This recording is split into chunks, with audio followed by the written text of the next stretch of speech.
Hello and welcome to Infamous, the audio podcast. This is Brandon or Mutilus on the forum.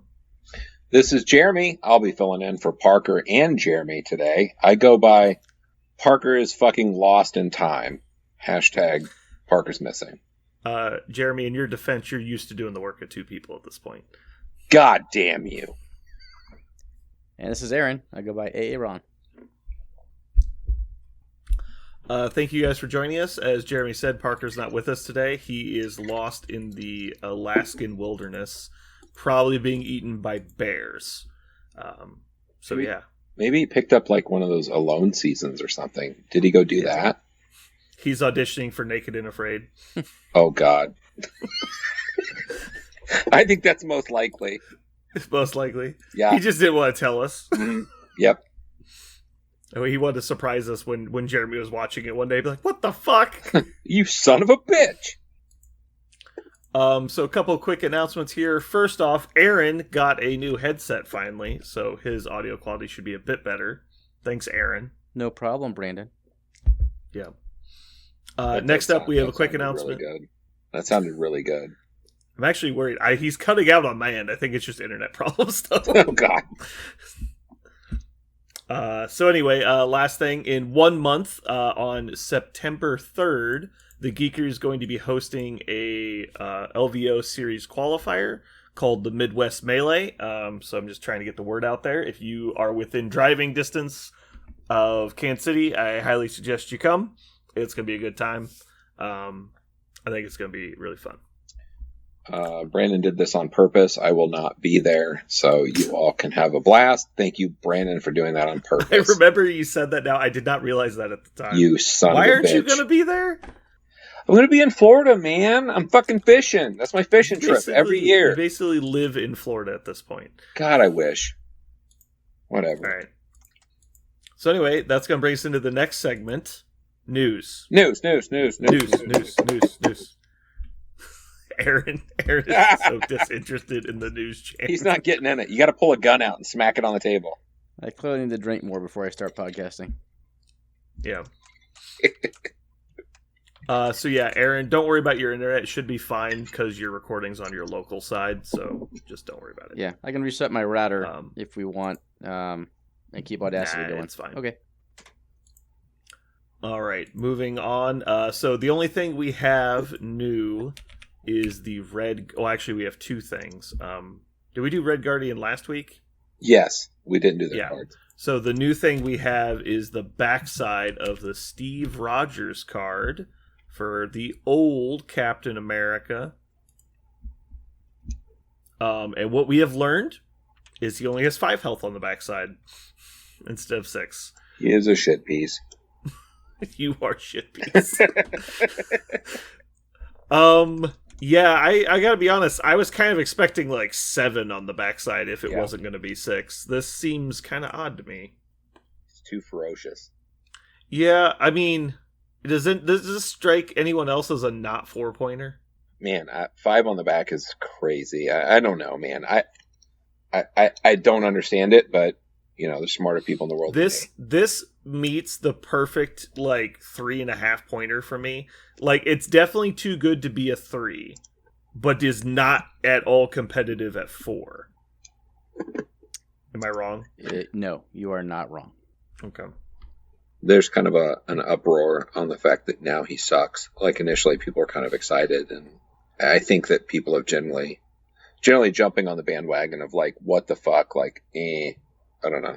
So he doesn't have a whole lot of power generation, and he has 3 spending powers, and has an actual spender that's actually pretty good. So he's going to be super power hungry to do stuff, but he only having 11 health, man, I don't know. So I think he's going to be... If he had... Go ahead. Let's say with the power starvation, he's got a 5 dice builder with a built-in flurry. So if that triggers, he can end up getting power early, and the train gets going pretty well. If he just whiffs with no damage and no flurry, then I think I agree with you. But I think there's potential there. I think anyone... So what are the odds of the flurry? It's got 2 1 and 8 die chances.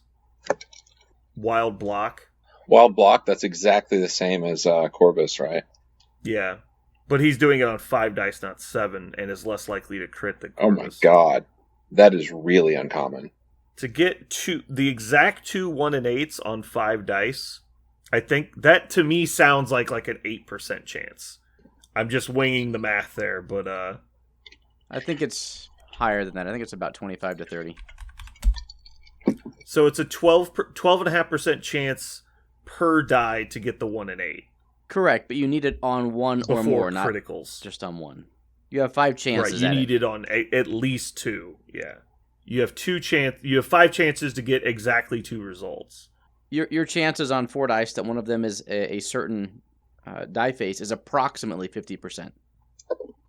So if the other one, 50 times 50 is 25. So it's about 25. I think it's a little higher than that. I'm going to say about 30 to 35%. Okay. And once you get the power train going, then you can keep it going by being able to reroll. So if on your first Stars and Stripes strike, you don't get it, you just reroll some of those dice till you do. So like I said, I think it's a train that can self-sustain pretty well. On the other hand, he whiffs his first attack, and now you're sad. But I completely agree with you. Yeah, he's not quite a even four. if you get the flurry, like because even if you get the 25% chance that you get the flurry, then which we're assuming it's around that in the math. If you get 25%, he could still just do like 1 damage and nothing works. Like 5 dice attacks are not exactly consistent. No, I'd say an average of 2 dice or 2 damage into a normal character. But that's still 2 extra power he wouldn't normally get. Right.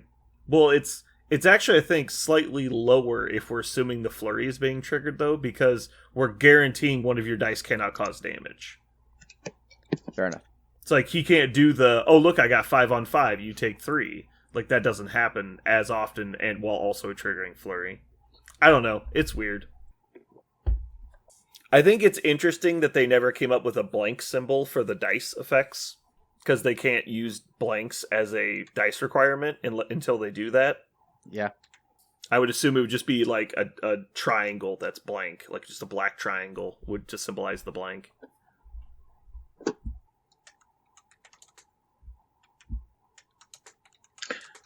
I don't know. I always see five health characters on the back are just waiting to be KO'd.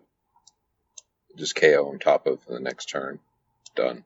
You know who this guy would be really good with?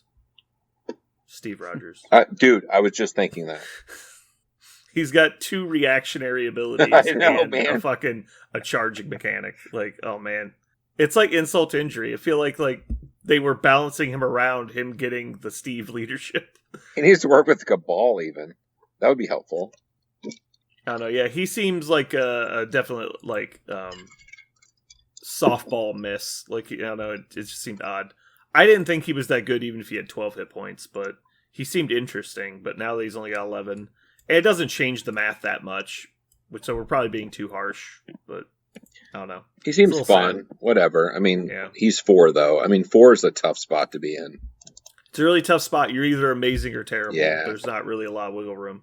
So All right, so next up, we got some Tactics cards spoiled, which Parker did weigh in on, so I can give his thoughts. So first one we have is an unaffiliated card called Bear Hug. This is for Ursa Major. When an enemy character declares a move action while within 1 of an allied Ursa Major, that he may play this card. Doesn't cost... the enemy character may spend 3 power. If they do not, they use the short movement tool when resolving this move action. So it's not while advancing, it's only while doing specifically a move action, and it only makes them short. Thoughts? And they can spend to negate it. As soon as I looked at that, I thought, why did they even say that? Why didn't they just say can't move unless spend 3? Yeah, I kind of would have been in the same place with that. If it said that, I'd be interested. Yeah. If they couldn't spend the 3 but had to move short, I'd be a little interested, but I'd be less interested than the first one. With they can spend 3 and it only makes them move short. Like, there's so many speed short models anyway. Yeah, it'd be great if it the only held you character down. I can think of that's super relevant on is Black Cat. Mm-hmm. Because how often are they moving away from you? And plus, she usually has a thing that makes her move short anyway, because she has the fucking objective. Sometimes. No, I mean, honestly, I think they missed this one. I think it should have been can't move. Aaron, thoughts? So you have the choice of either putting this card in your 10 or running Viper. I'll run Viper.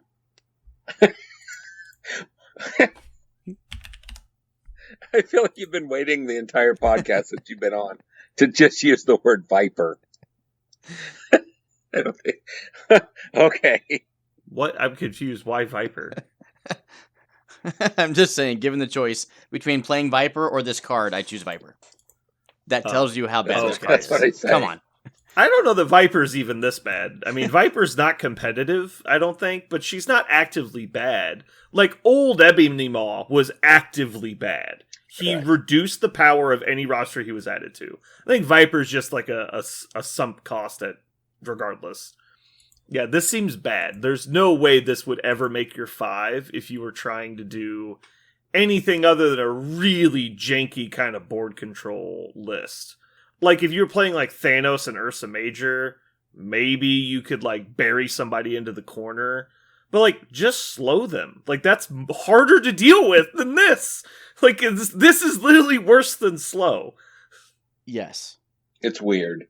I don't know why they nerfed it a little bit. Like, again, it's Bear Hug. Yeah. Like, keep them This there. feels Why like not? this feels like an attempt to like, maybe in playtesting they're like, nope, it's too strong. Like, they had to nerf it, and it was like, we don't have time to playtest it anymore. Like, there's a ton of reasons this could have happened, but it definitely feels like a lackluster card, which kind of goes along with the thoughts I have, which I'll share later. The thoughts on the Soviets? Yeah, in general, Yeah. the Winter Guard in general. Yeah. Parker was not a fan of Bear Hug. Okay. Moving on, we have Comrade's Keeper. When an enemy character targets an allied character within 3 of an allied Red Guardian with an attack, Red Guardian may spend 2 power to play this card. Place Red Guardian within 2 of the allied character. Red Guardian becomes the target of the attack, regardless of line of sight. If Red Guardian suffers damage from the attack and is not dazed, after attack resolve, throw the attacking character away from Red Guardian. And then it's cut off on how far, I'm assuming short. It's gotta be. Couple things. First, actually, can we scroll down? I want to check the website transmissions, because I'm just looking at a picture of the card, and make sure that this was not spoiled in a different way that I can actually see better. It was not. Okay. So, a couple things. Red Guardian can place within 2, not within 1, like Heroes for Hire. And there's no size requirement on the throw. So 2 relevant things. He gets to place farther than Luke Cage and Iron Fist do, or Venom does. And when he does the throw, if he takes damage, it's any size, which is cool. It's also... unfortunately, he has to take damage, though. He's the one who spends the power, not the targeted character. Correct. Just to differentiate between Heroes for Hire and this. I actually think Red Guardian is going to see some play. I think he's a very solid 3-pointer that has uses. He's not flashy, he's not powerful, but he's solid. I agree. This card kicked him right up. Yeah, it's exactly what he needed. And honestly, I'd rather be spending the power on my pseudo bodyguard character, who doesn't actually have bodyguard, than the character I'm trying to protect, because I want that character to use their power. So I think this is a very good card. I think it's not as strong, I think, as Heroes for Hire. I think Heroes for Hire is just a touch better, because they don't have to deal damage, and you always get to throw them if Luke Cage survives, and Luke Cage is more likely to survive than Red Guardian, assuming that Red Guardian is taking damage. We also live in a meta where bodyguards that happen from very far away are getting more and more important, so I think that's relevant as well. I think he's... Aaron, what's your thoughts? Not quite as good as Luke Cage. I don't think he's as tanky, nor does he put out the potential damage that Cage can. However, what's intriguing is why play only one? Let's put both of them and their cards in the list. That's what I was thinking. Play both. So that's in a nutshell. I think if you just want one bodyguard with the Heroes type ability, you take Luke Cage. But Red Guardian's interesting if you want to play Winter Guard or you want to double up. Yeah. I don't know. Red Guardian has board control built into his kit. Luke Cage doesn't really. But Luke Cage is definitely a better attrition piece. I think this card right here is what's going to get Red Guardian painted, and you'll see him on the table, honestly. Mm-hmm. Red Guardian auto pushing on his strike like Black Panther, and then also having this card to get him into position and help protect other people. Also, Red Guardian gets extra power when he suffers damage as long as he survives. So like he'll have power to do stuff. I think he's definitely on it. He's got some stuff.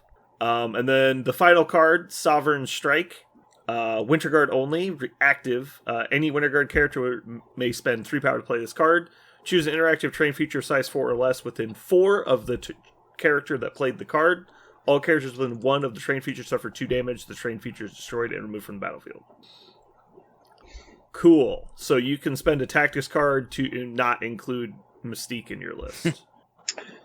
Coolsies. Or we just put in Mystique and Deception in that same slot.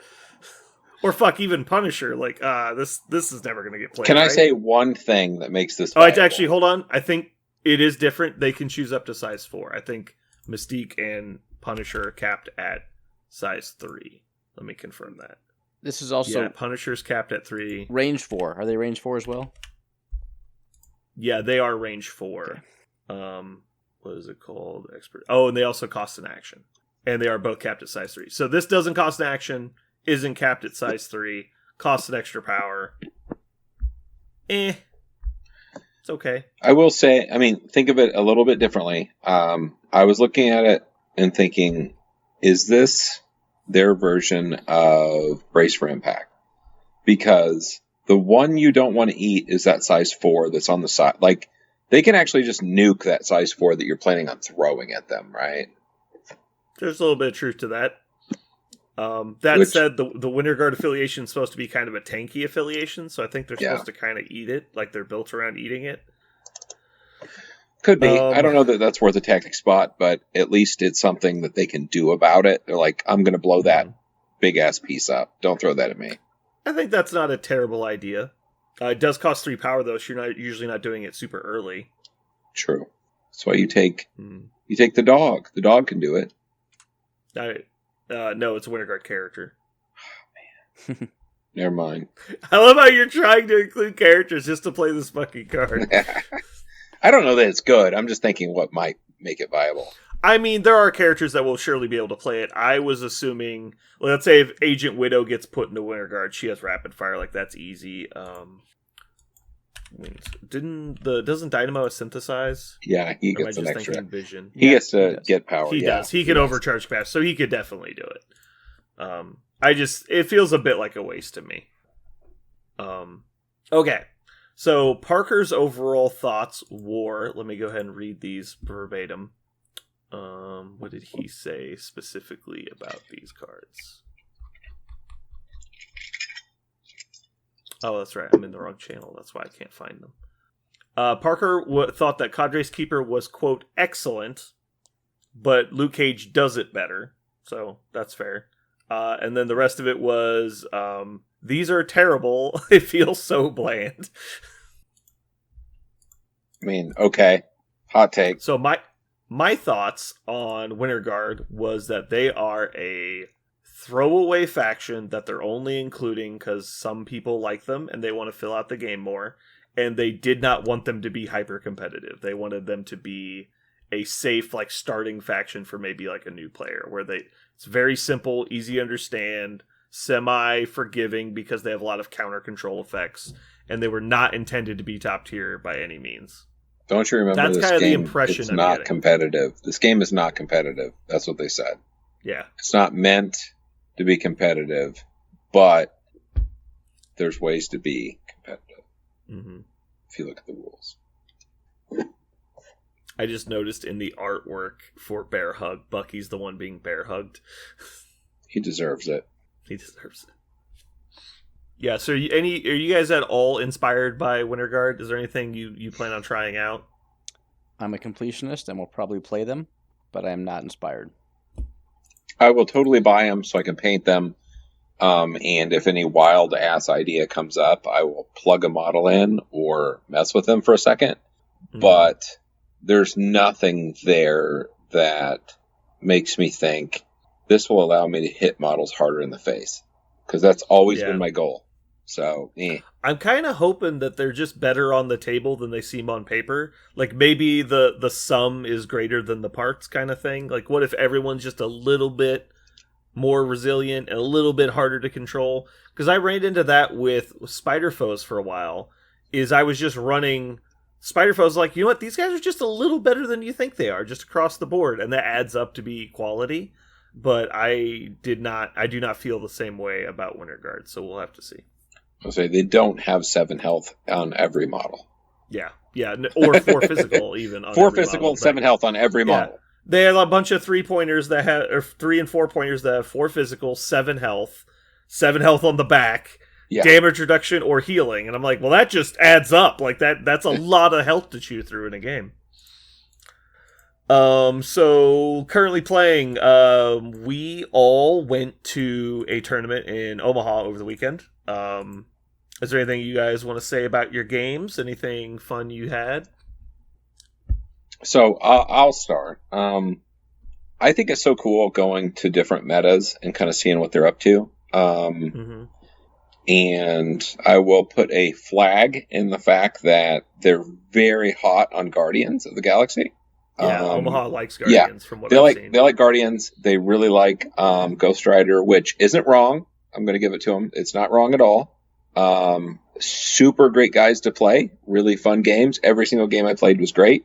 And that's kind of what I have to say about those guys. I lost one game. I did my classic X and 1, which is basically my standard. I can't seem to... Jeremy, we need to be honest here. You have 2 classics. There's X and 1 and 3-0 drop. Those are your 3-0 drop. Those are your 2 classics that you do always. If I'm going to get a shirt made, it has to say 3-0 drop. Yeah, that was. Because you asked like why I never win tournaments. I'm like, Jeremy, you go 3-0 drop all the time. Like, what the fuck are you asking here? No, great group of guys. Fun games every single game. They played tight games. They knew what was up. And I appreciate that a ton. Great games. Yep. Aaron, what's up? I don't have much more to say than what you did. I enjoy playing lots of different people. Both of my opponents, who weren't named my son, were really awesome. David and Tom did a great job. So I got wins against them and then just absolutely stomped on my son's throat because it's a competitive format, and that's what dads do, right? Mm-hmm. I love that you have just built this chute that delivers your son or other people just directly under the wheels of a bus. It's like driving at 70 miles an hour. It's like a chute that you're like riding a bus, and then like you push them through this chute on the side of the bus and inserts them directly under the wheels. It's so great. So Brandon, what did you play? I played Convocation again. I also had 3 great games. I played Patrick round 1, who was Jeremy's 3rd round opponent. I played John Paul in the 2nd round, who I wanted to give a special shout out for being a great sport. We were not playing with chess clocks, which is terrifying to me. And we ended round 5 with 4 minutes and 30 seconds on the clock, which was announced to us. And so we're frantically trying to get through the cleanup phase on Gamma and start the next power phase. And the characters left in the game were Sorcerer Supreme, Blade, Clea, a Venom, Vision, and who was his last character? Not Bucky. Luke Cage. And so it basically comes down to we're playing Gamma and Hammers. So whoever ends there, and the rules for Dice Down are when time is called, finish the active character's activation, score the round. Do not activate other characters. And since both of us have huge amounts of board control in play, whoever activates last wins because they move the other character off the back point and score 5. Is what's going to happen. So, it's a tie game right now, so whoever activates last just wins the game. So, and I have priority. So, I had the option of basically trying to take a 2-minute activation with Doctor Strange and be a complete asshole, or do what I would normally do in this situation. And so, I activate Clea, and she uses her 6 power to place Blade and Sorcerer Supreme onto the back Gamma point, ends her activation. Venom activates and attacks Doctor Strange. Time is called during Venom's activation, and he comes up just short of pulling my guys off the point. And so he easily could have activated in a different order and had plenty of time to just move my guys off the point if he just slow played. So he played very high integrity game. So I thank him a lot for that. That was a great game. We had a super close one. My final round opponent was Michael, and he just got unlucky on alien ship, basically, is what happened. And I was able to finish that one well as well. So I also had a great time. They were a lot of great guys. I look forward to playing them in the future as well. Moving on. Don't think we really have any special hobby projects. So you played Convocation. Yes. Just to back up a little bit. I played Black Order with Corvus Leadership as much as I could, which was only once of 3 games. Oh, and yeah. Aaron what did you play there specifically to play Craven in Shadowlands. How did that go, Aaron? It went about both as good and bad as it could have been because I never played Craven in Shadowlands. God damn it. I know. That's not as good as it could have gone. That is as bad as it could have gone. Well, he wasn't horrible. So, interesting. I went there to just play Craven and have fun. And I forget why I didn't play in my first game. But then my second game, I went into Tom. And Tom didn't have a great first game. So I said, what can I do to make your tournament experience better? And I was like, why don't you pick who I play into you? And I had Magneto, Mystique, and Shadowlands as possible leaders. And he said, play Mags. I was like, okay. I had a total of 3 Brotherhood in my roster. So I went ahead and played Mags into him. Craven could not fit just due to the scenario. And then third game. I remember in the car ride up, you were talking about adding Magneto to your list just so you could actually play Brotherhood as a joke. And I was like, well, you'd have to add the Magneto card or else nobody would believe that you were doing that. And you're like, yeah, it's a good point. I'll do that. And then play his Brotherhood in round 2. Yep. And then third round against my son, and I can't just play Craven for fun against him. He's got to earn his victories, so... Mm-hmm. Anyway, those are my half-hearted excuses for why I didn't get to play Craven. Sad. So what you're saying is you're kind of a coward. A little bit. Huge coward. Yes, big coward. I bet you don't even have the balls to put Fearful Symmetry in your list. He actually played it every time, regardless of whether he played Craven or not. 1 of 5 cards. He put it in the 5. It's in the squad. He would play Craven. It's like Brace for Impact, this and Fearful Symmetry. They're like, excuse me? You're like, if you're playing Spider-Man, I'm fucking doing it, okay? Oh my god. Alright. I don't even think you should be allowed to put it in your squad unless there's an opposing Spider-Man. I think it should be like a rule. I think it should come with Craven. Like, you have to play Craven, and it just kind of plops in. It's like a 6th card. Is the most unlikely situation that could ever occur in a game of Marvel Crisis Protocol, there is a Craven and an opposing Mr. Sinister. On turn 4, Mr. Sinister clones a Peter Parker Spider-Man from your roster. And then on round 6, round 5, the soonest possible turn, Craven KOs Parker and plays Fearful Symmetry and becomes a Peter Parker. That's got to be the single least likely situation to ever occur. Dude, that's the ultimate platinum. Those 2 cards rarely ever get played, let alone like specifically Sinister and Craven on the same table, while Sinister has a Peter Parker to clone, and then the Craven player has Fearful Symmetry. Like, the odds of that have got to be like 1 in 8 trillion. Like, it's got to be absolutely astronomical. Powerball numbers. Powerball yeah, numbers. Exactly. Like you should just play the lotto. Like, that's never going to happen. That's an ultra platinum, though, I tell you. Yeah. Even if both players were trying to make it happen, it might not happen. Like, right? No, because you know what would happen is Craven would bounce off of Spider-Man. You'd be like, yeah, he'd go in for the kill and just not get it. Like, it's you, because you only have 2 turns to get it. You have to daze him on 4 and then KO him on either 5 or 6. And you'd have to be so afraid that whoever attacked him would just accidentally KO him that you could only go in with Craven.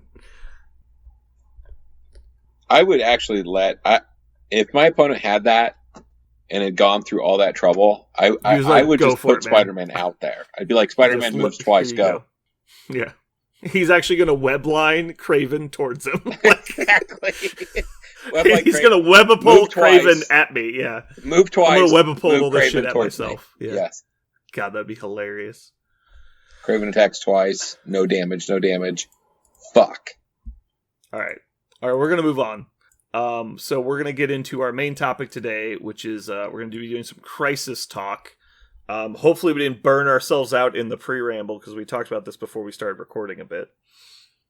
So we're just gonna talk the concepts of like how you choose your scenarios and your Crisis cards for your different rosters. But the primary function we wanted to talk about is Crisis selection in big pond or small pond versus like ocean, where does your local meta heavily influence the crises you play? And if they do, I think it's important to recognize that it does and why it does. So as a small example, we've probably talked about this on the podcast a lot. We were playing with a heavy attrition meta for a very long time. So we saw a lot of alien ship, a lot of demons, a lot of gamma, a lot of single extracts, a lot of small count secures. And then we had an introduction of web warriors and criminals, specifically go wide criminals and web warriors trying to compete against these heavy attrition lists. Aaron, what are you mad about? No. You were one of the influential reasons. So I'm giving you the finger.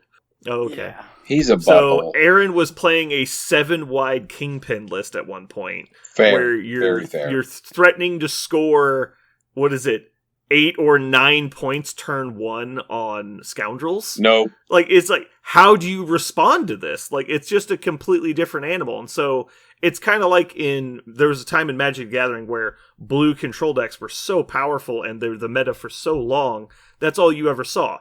These decks would take till turn 8, 9, 10 to start trying to win the game. And they would just play this one really big creature and slowly beat you to death with it while playing all the counter spells to stop you from doing anything. And so that was the meta for so long that nobody even knew how to try and stop it. And then what people started doing to counter it is they would just show up with these incredibly small, wide decks where they would play like just goblins. Like, I play this Raging Goblin. And like, well, it's turn 1, so they can't counter it. I attack you for 1. It's like, and you just start whittling them down. If they're trying to play a counterspell for every little creature you have, they run out of cards, they run out of mana. They just can't do it. Your deck is too fast for them. And so kind of a similar concept with the we'll just do the extreme polar opposite of what was popular at the time. And it usually does pretty well against it. So for that long period, we didn't play wide secures. We didn't play wide extracts. Like, it just wasn't a thing. So when you introduce that culture shock to the list that had been playing without it, you realize quickly that they can't adapt. And so you're going to have to meet them halfway and start playing differently. And I think a lot of people hearing the lists we were playing for a long time were like, how the hell are you guys doing that? It's like, well, when everyone's just trying to do the same thing, you can create this small meta that does that. So, for a long time, we were playing single extracts and stuff, which were not used generically, like, I think, in the global meta for nearly as long. And then once the erratas and stuff started happening, we started seeing a lot more shakeups. So in an attempt to quit rambling now and get you guys involved in the conversation, what do you think are examples of missions that probably get taken way too often based on how you perceive the game? Do you want to start, Aaron? Go ahead. Sure, I'll get the first one. The first one's hammers. I say this. Totally agree. However, having hammers in my list, but I have hammers in my list because I have a specific plan, which is Bucky and Shadowlands, as well as a deception-fueled mystique to punish someone from taking one of the hammers. Anyways, I can punish you if you take it, and I have a really good idea of what I want to do with it. However, most people see hammers as neutral. And while there are 4 of them out there, if you do not have a specific plan for what to do with hammers against both tall and wide lists, you should definitely not include it in your roster. So real quick, let's talk about why people lean towards hammers and think it's a fair scenario. It is the only extract that has an even count of tokens, is that correct? Yes. The only... Every other extract has an odd number of scoreable objects. As long as you're playing in so Challenger. Hammers being a... Oh, because Evacuation's banned, correct. Yeah. conveniently, all the fair extracts are actually some of the least fair extracts, oddly. And I think part of the game design point behind that is the extracts are meant to break up the even scoring, because if you could get into a situation, especially without timed turns, where you're both playing on the secures with 2 extracts, and so we're just sit here and score 4 points every turn, and nobody's incentivized to leave their points, because if you leave your point and fail your mission to like go through and break the line, you end up getting punished for it. And that happened a lot in War Machine. You would get to a point in the game where neither of you is incentivized to do anything. And so the only thing that breaks up that stalemate is time. And in this game, they don't want to introduce a strict time regiment. So I think that was an unfounded fear. Like, if I'm sitting on my 2-back Bs with my 2 extracts, and you're sitting on your 2-back Bs, if that becomes a meta thing, then you introduce people like Maw and Bucky, people who can just sit on their Bs and have an effect on the far B. So I think the meta would have adjusted to where it wasn't a stalemate indefinitely. As Bs, yes. But what happens when you do like Mayor Fisk or Terrigens or even Ds, where it's just a complete refuse flank at that point? Our entire armies have shifted to 2 small pods on opposite ends of the table, and we're just trying to outlast each other. Like, that's just a really boring game, and so I think they're correct in trying to create a situation where that doesn't happen. I'll concede the point. But I think you're 100% correct in that Worthy is a trap mission. I think a lot of people put it in their list thinking, oh, it's okay. It's like extra dice. Both people get it. It's no big deal. That's not how that mission works at all. Jeremy, do you have some thoughts? Just the side note of, if you've played with hammers, I think everybody has dealt with the idea of, I have a bunch of hammers and suddenly my opponent has all the hammers.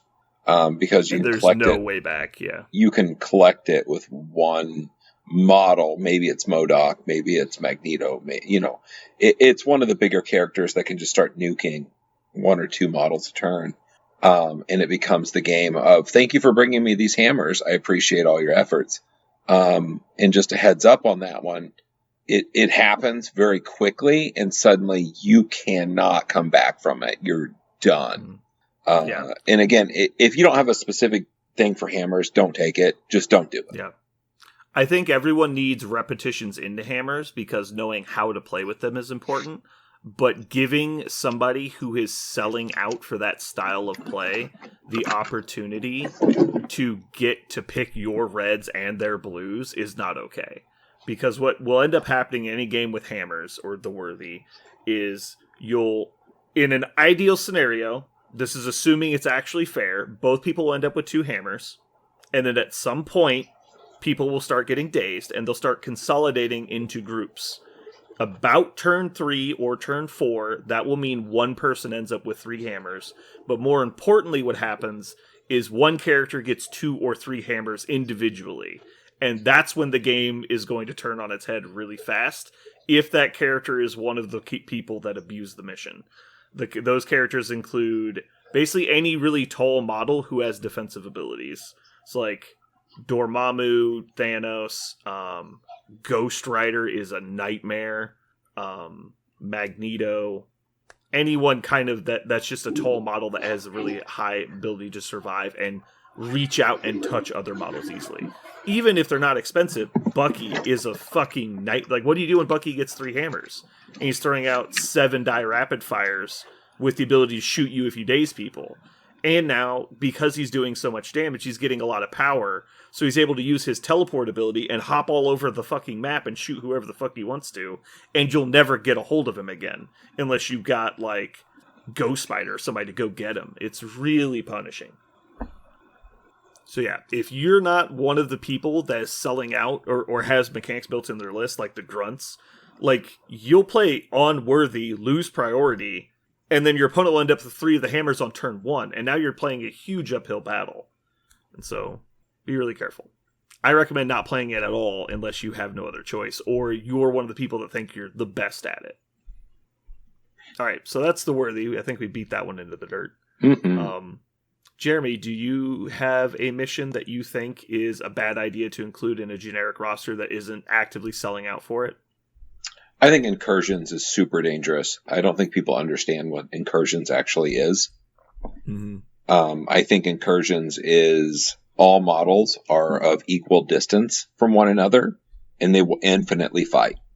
All models Yes. will infinitely fight, no matter distance. So the mission, in your opinion, is basically just a giant mosh pit. Yes, absolutely. Yeah. I think that's what some people don't understand the first couple times they play it, because the 3 zones are effectively overlapping.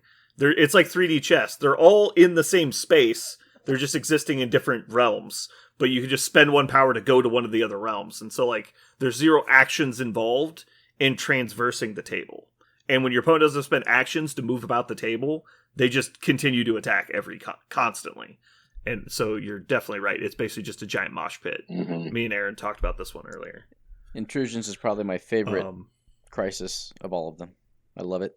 Yeah. And it will actually end up causing more damage to your team than demons will. Like, being incinerated will cause less damage to your team than the incursion portals will. Mm-hmm. Yeah. So And you're also not guaranteed. Like, I can tell you personally, I have spent 2 turns bouncing back and forth from different portals that I don't want to be at, and never once did I get to the one that I wanted to. And that is so painful and just like awful. And you've taken 2 damage. I mean, Juggernaut, as good as he is, goes up to you, spends 1 to do a damage. I managed to do 2 damage on my own turn. Like, you know, I mean, it's crazy. And also, like if you're trying to go and help your buddies, like if you're trying to reinforce where you're losing, you can't bring in people that are holding objectives because they drop the objectives. So you're reducing not only the hit points of your remaining force and the power you have, but you're also like losing victory points to do it. So the person who's trying to win on scenario is decentivized to use the mechanic, but the person who's trying to win on attrition is massively incentivized to use the mechanic. And so, yeah, I think it is the most aggressive secure mission in the game, and I don't think people realize that at first glance. I think it's funny, too, because it's easy to figure out who's just trying to fight and who's trying to win, right? Yeah. Because it's only worth 3 if you get all of them. And you don't have to get all of them. Just get 1 or 2. I mean, that's all you need. But I can tell you, I've been caught in that trap of like, you know what? I want to beat on you. So I'll go over there. You know, when it's just stay there. It's no big deal. Aaron, you had a point on this one, is why you thought it was better than Demons for attrition list. Do you want to bring that up? Sure. So some of the low scoring secures don't incentivize people coming to the middle. For instance, Demons. You can just sit on your back point and shoot people at range 4 all day long. You can't do that with intrusions and contest/score the secures. So if you want to play a scenario game, you almost have to come up to the middle and meet my army that wants to shoot you and or engage at the middle point. So if you want to force an engagement, I think Gamma and Intrusions are the 2 best for that. Yeah. All right. So I guess it's my turn to pick a crisis. I haven't even thought about this yet. I'm so bad. Oh, it's so easy. I'm going to go with... I don't think anyone chooses Sword Base thinking it's going to be an easy mission. I think anyone who picks Sword Base knows what they're doing for the most part. So I'm going to go with all 3 of the single extracts. I'm just going to call them out as a mission type. Alien Ship, Scrolls, and Senators. People put these in their list thinking that they're semi-fair because both people are rolling on them, and I think that's wrong. I think the only time you play these is when you're trying to either A, slow the game down because you're trying to win on attrition, or B, you have, much like in the Hammers mission, characters that are abusive specifically on this mission interaction. When you have the Reality Stone on Corvus, and he has a 75% chance almost of finding the single extract when you combine it with Heimdall's reroll. And so it's like you're rolling on a 18% chance to find it, and Heimdall has like a 68% chance of finding it. Like it's not indicative of a fair game. And then once they get it, they're good at turtling with it. So they're just getting an advantage and forcing you to go get them and engage them.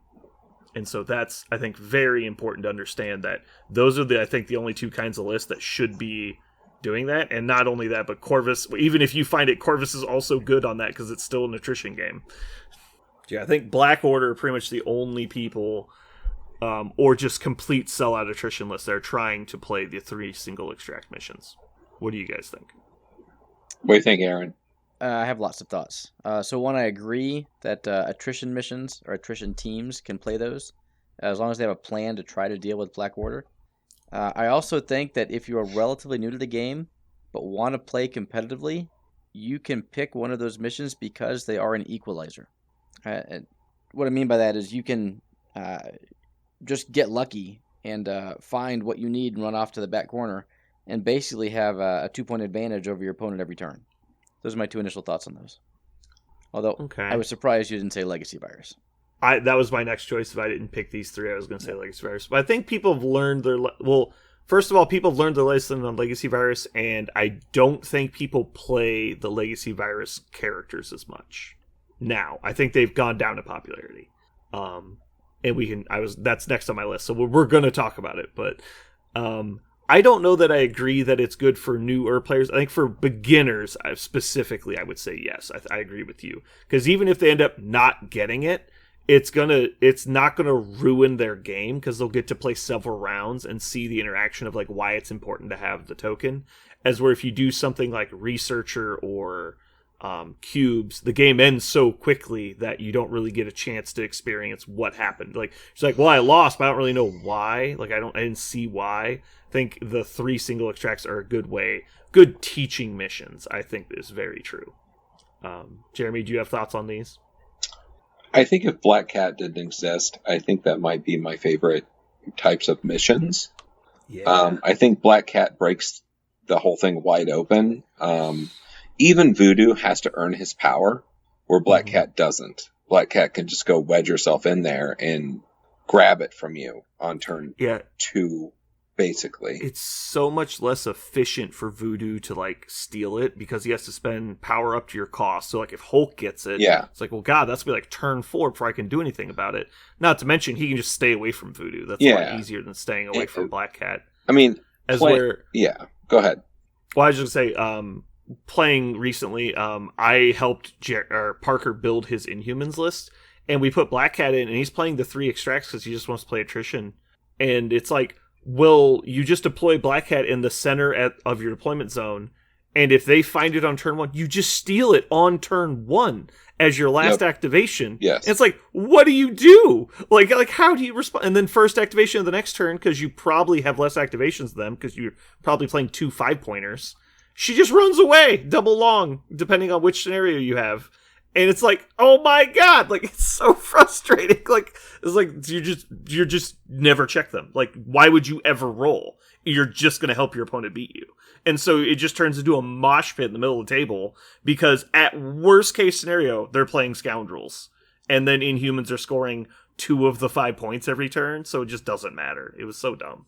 Yeah, so Black Cat kind of breaks it. So if you take Black Cat out of the situation, you have 2 different ways to deal with it. Number 1, wait for your opponent to get it and just jump on them once they do. Or you have, with Corvus, you have a better odds of getting it, so then you would try.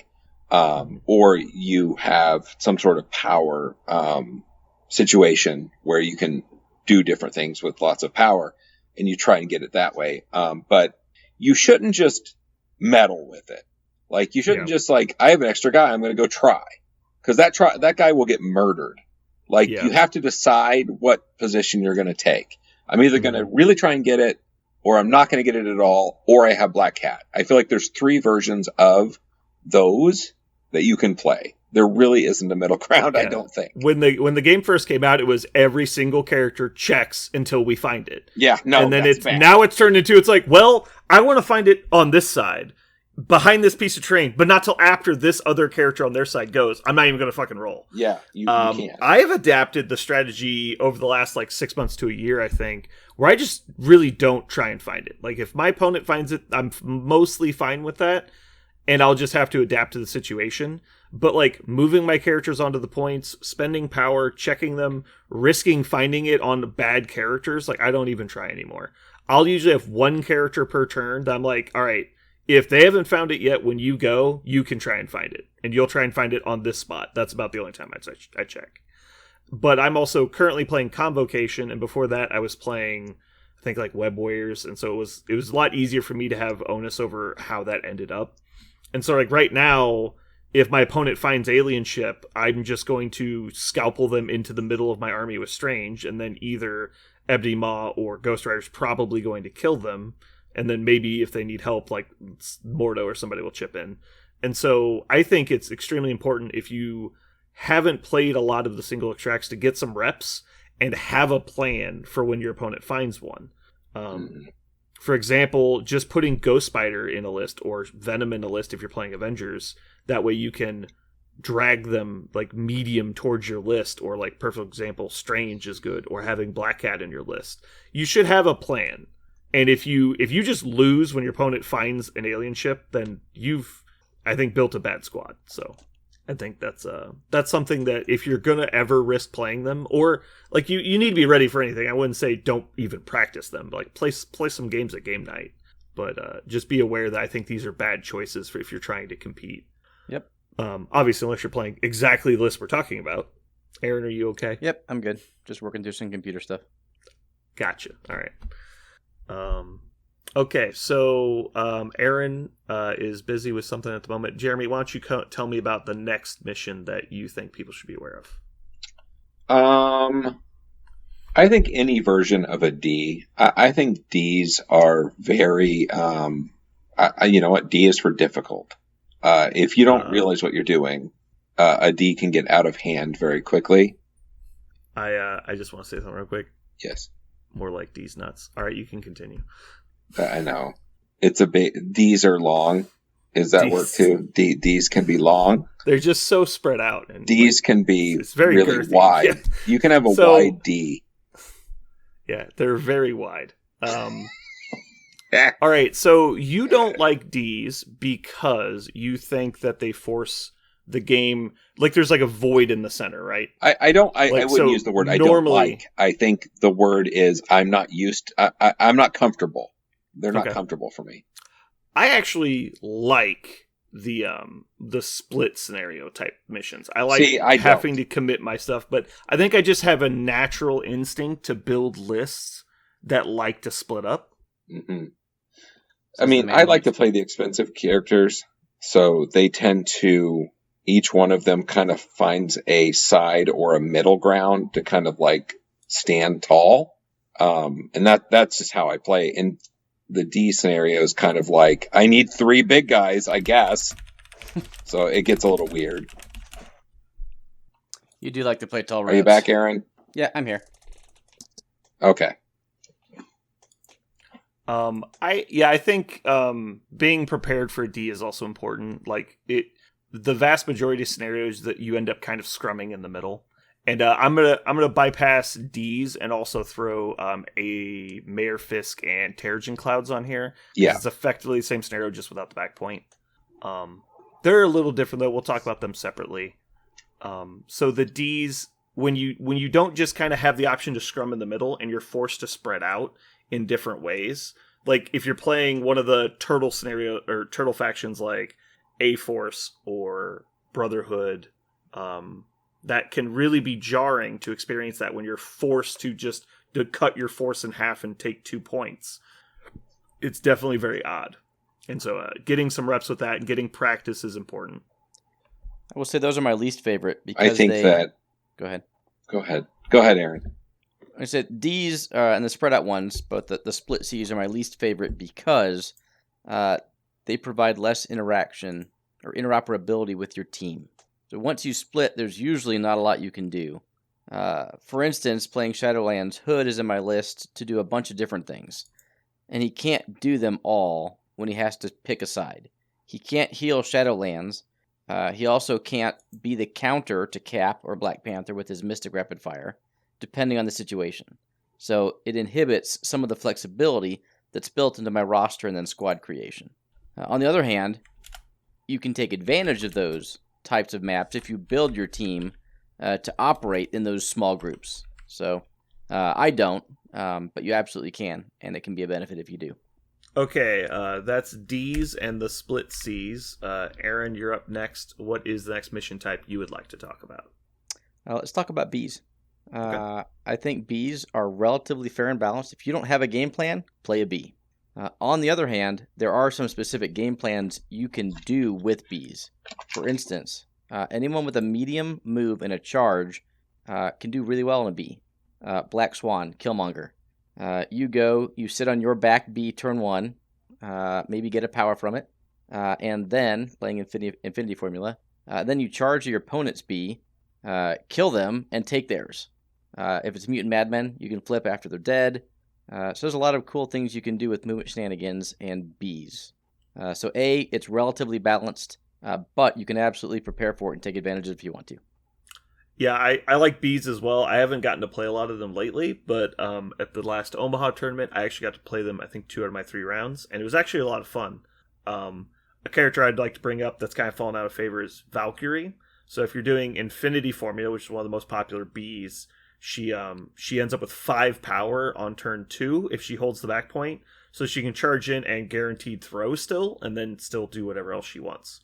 And so that's really convenient timing for her. Also, Ebony Maw, who's come into the fray a lot more lately, is also very good on bees. Bucky's amazing on bees. So yeah. Jeremy, do you have any thoughts on Bravos? Which ones are bees? I know that bees for box. So mutant, no, I gotcha. But is it? Oh, which mutant, ones are? Madman, there's only else? 3 that are legal in the format. It's 2 that are legal in the format: Okay. Infinity Formula and Mutant Madman. Infinity Formula is power, right? Yeah, it gives you an extra power. And then Mutant Madman is the physical defense pay to flip.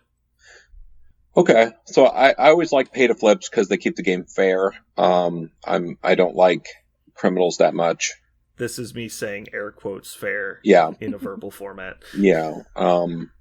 They're also even, so you decide when you want to break the parity on that one. The other one, though, I think people think it's funny or clever or whatever, or they just don't think about it. But I always assume people have a better use of power than I do. So I'd never play Infinity Formula. I'd rather starve my opponent for power than give them extra power because I always assume everybody's smarter than me. So they've got bigger plans and better use of things than I do. I think it's a fair assessment that if you're playing Infinity Formula for the deployment's shape and not for the fact that they need power, it might be a trap because, like you said, you'll be giving your opponent potentially a lot of extra power. And if they're playing a power-starved faction, that could end up going disastrous. So yeah, that's relevant, I think. That's a good point. But again, I like the pay-to-flips. Pay-to-flips keep criminals on their back foot at least a little bit. Well, I think at this point it's safe to say Kingpin's out of the meta. And I know he was a big boogeyman for us for a while, which is kind of the reason we started talking about this whole topic in general. Because we were playing, you cannot allow Kingpin to get scoundrels. And it's like, if you put it in your list, you're just asking to get mollywopped for free. So, Aaron, did you have something you want to say about Valkyrie? No. Okay. All right. Anybody got anything else they want to bring up about the bee deployment? Cool. All right, moving on. So I'm up next. I'm going to use my turn to talk about what we briefly mentioned earlier: the deadly legacy virus cured? Question mark. So if all of the missions similar to this got banned for a very specific reason. I don't think these missions are balanced. Evacuation efforts and Mystic Wakandan Herbs are both banned out of the meta. But yet somehow this one has been left alone. And I've seen a lot of games go real sideways when it comes to this mission. It is not easy to collect all 3 of the legacy viruses, but I think you can build a list that's very good at it. Characters or leaderships like Kingpins, where you can just move the extracts around. Mission objective lets you move the extract around. Having characters that can steal objectives like Black Cat. And Toad can also take objectives off other people. You can do a very quick, like, Voltron assembly of this mission, I think, if things go your way, if your opponent is not ready for it. So if you're going to play this mission, the big selling points are, if you play those types of abilities, you're going to have a much easier time than your opponent in scoring the extra 8 points, which will almost immediately end the game every time it happens. And B, you're playing a 3 extract mission is the only other selling point. So if you're trying to play for attrition and you're trying to prevent people from winning on scenario, play Montesi, do not play this. If you're trying to do the janky Voltron assembly, then this is probably for you. I think you don't have to worry about it unless your opponent is playing Toad, but Toad is one of the most popular characters right now ever. So there's a good shot that your opponent has a good shot at actually making that happen.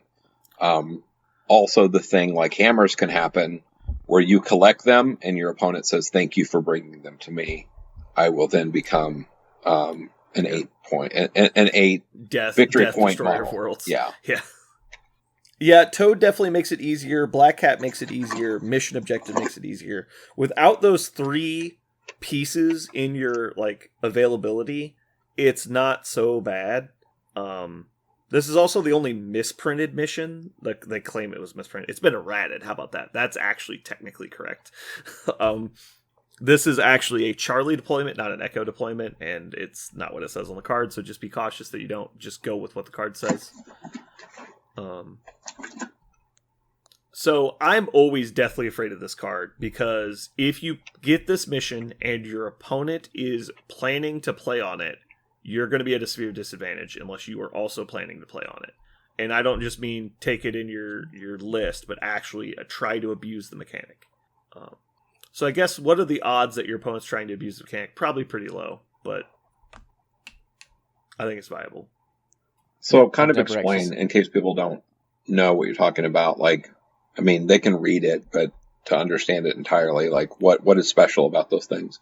Trying to play for it, like try and do the thing? Kind of explain what you do. So I guess the golden standard is because it's a Charlie, Toad's really good about getting one, so you can easily get Toad the middle one if you have priority. Generally, when you have priority is when you're going to get this mission if you're planning on playing it. If people don't just put it in their rosters because, which is what I'm advocating for, is that make your opponent win priority and choose extracts to even let this be an option. Toad runs up and gets the middle point. He's further back than normal, so it's actually pretty hard to affect him. You can play a number of affiliations like Inhumans or Dark Dimension or Criminals. There's a lot of ways to do this. Your opponent will then take one of the other extracts. You'll have a model, run and get the other one. Preferably a model that generates a lot of power. In Dark Dimension or Inhumans, this is a lot less important, but like Vision's a really good example of this. So Vision can run up and get your other one as just a generic example. On turn 2, Vision is going to walk towards Toad, synthesize, and spend 2 power to dump his token onto him with Mission Objective.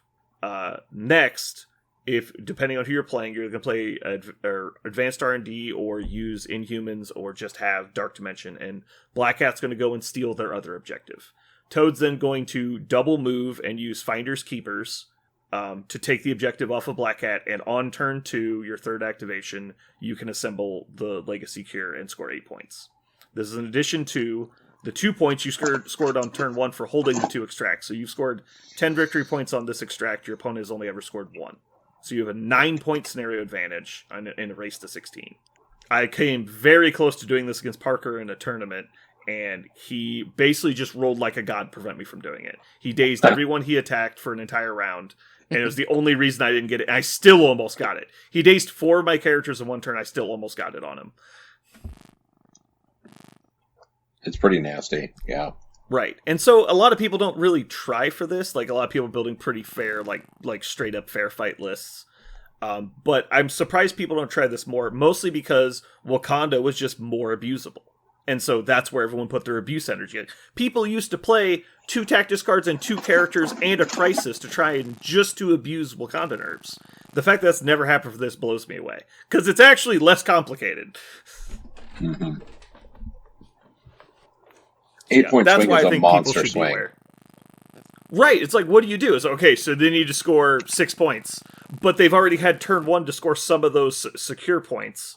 And so they've probably scored 2 on secures, is pretty safe to say, unless it's like Demons or Gamma.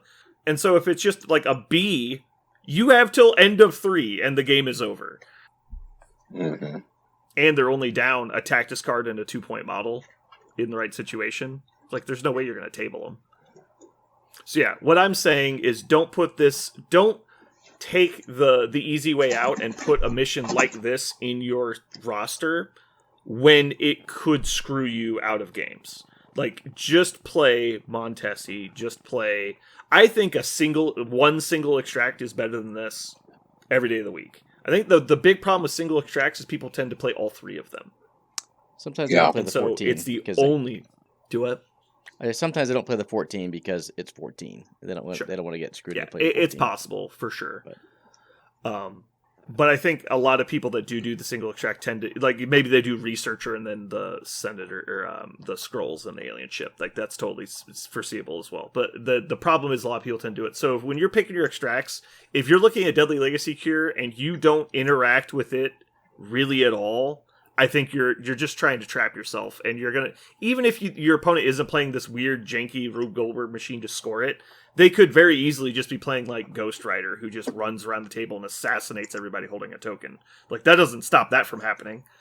And so, like, Ghost Rider is really popular, and good players will know that it's like all about that. Like, at Show Me, I played against John Paul again, and the game came down to, if Ghost Rider does 3 damage with his attack, I win the game, and there's nothing my opponent can do about it because I score 216 in the middle of turn 3. It was just like, okay, he dealt 2, I lose. Like, that was as close. That was the only roll that mattered in the entire game to that point. Is like, does Ghost Rider kill you with this attack? He immediately picks up the 3rd hammer and wins the game. So yeah, just be careful. So next up is Aaron. You get to pick one. What's the next thing we should talk about? About done, right? What do we have? E's and F's? Well, it's not necessarily just about deployments, but mission types. Okay. I think F's is definitely a mission type. Yeah. Okay, I'll talk about F's then. F's are super popular, and kind of for good reason.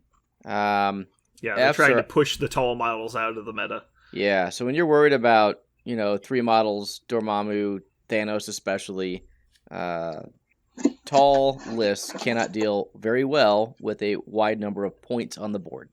As a wide list, you can just outscore them before you die, or at least that's a strategy that is not bad.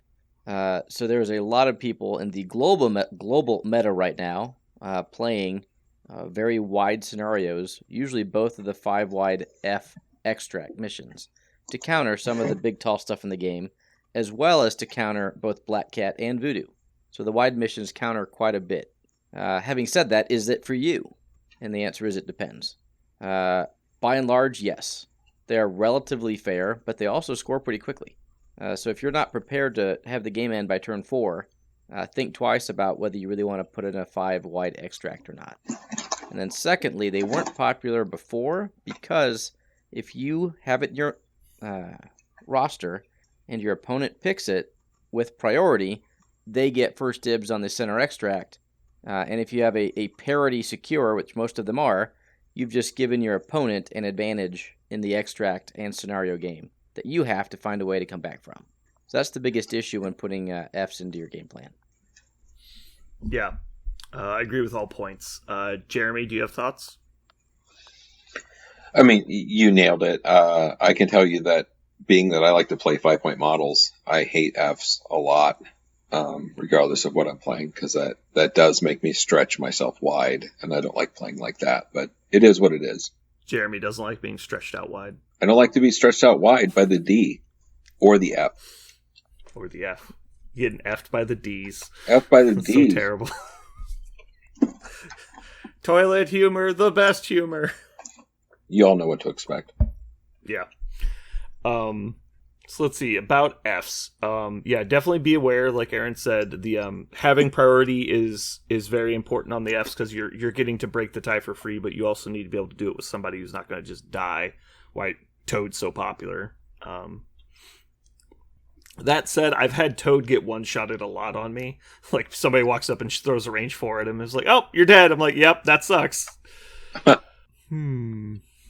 I'm surprised we don't see more, what's his name? With the grunt. I can't think of his name. I'm sorry. Fury. I'm surprised Fury isn't landing more often than he is. I feel like a lot of the sharp players always have him. Like, the people who are like, you're trying to win today, and they always have Fury in their list. So, I mean, he's so solid for all of this nonsense. So good, yeah. I lost a game in Arkansas to just to Nick Fury placing his grunts. Like, it literally turned the tide. Was the I didn't know they could pick up when they activated. I totally forgot, and so he just dropped him on one of the legacy viruses, and it just swung the game. Yeah, that was so brutal. So yeah, I think it's really important. So there's 3 Fs in the game. There are, unless I'm misremembering, we have Spider Infected, which is only one person can hold. We have Cubes, which is deterrent for one person to hold more than one, because they take so much damage. And then the final one is Scoundrels, which I have been publicly against existing for so long. Since its conception, and they spoiled it to the public. I was like, this is the worst thing ever. And I've only played on it once, and it was as bad as I thought it would be that one time. And so I never want to play on it again. Yeah, if you don't have like a go-wide list on Scoundrels, if you're playing like a 4-model list, I just feel like you lose the game immediately. Like, I don't even think you get to play.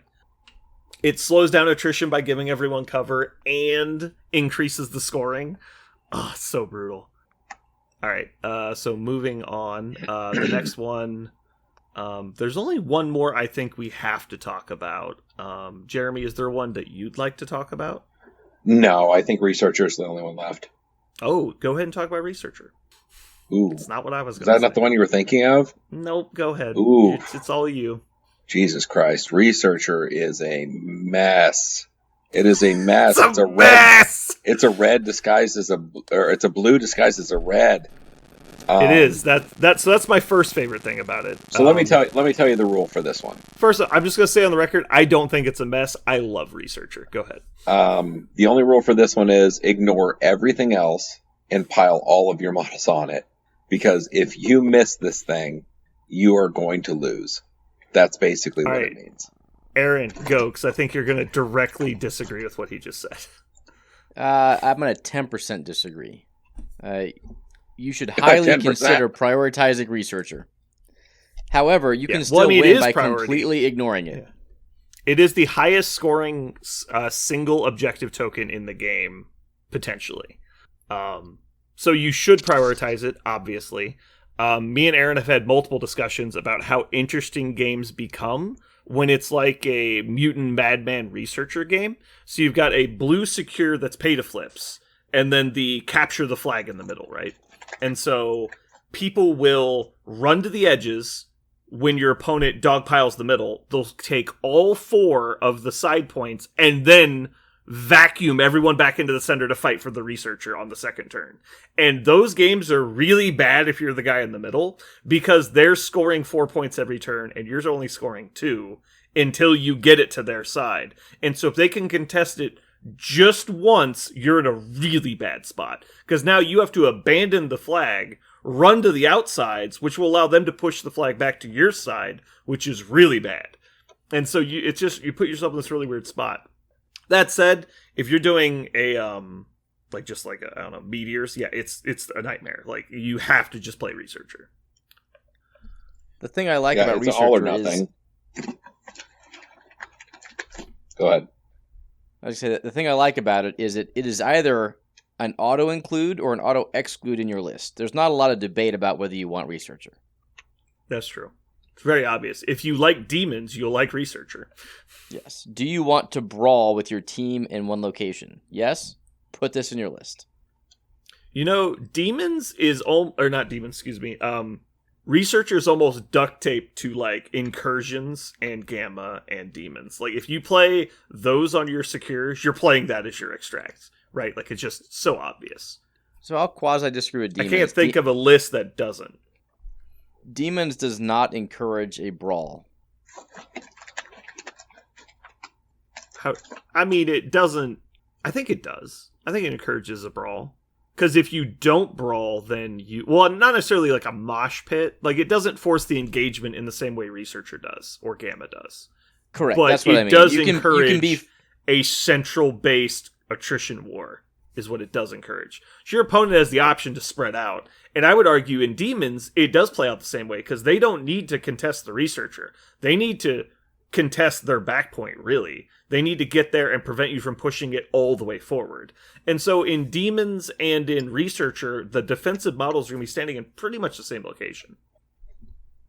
Because they don't care about the middle. They only care once you've pushed it forward.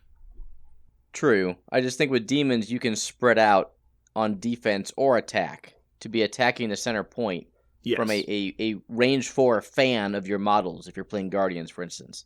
On Researcher, that is possible. You're committing those models to the point.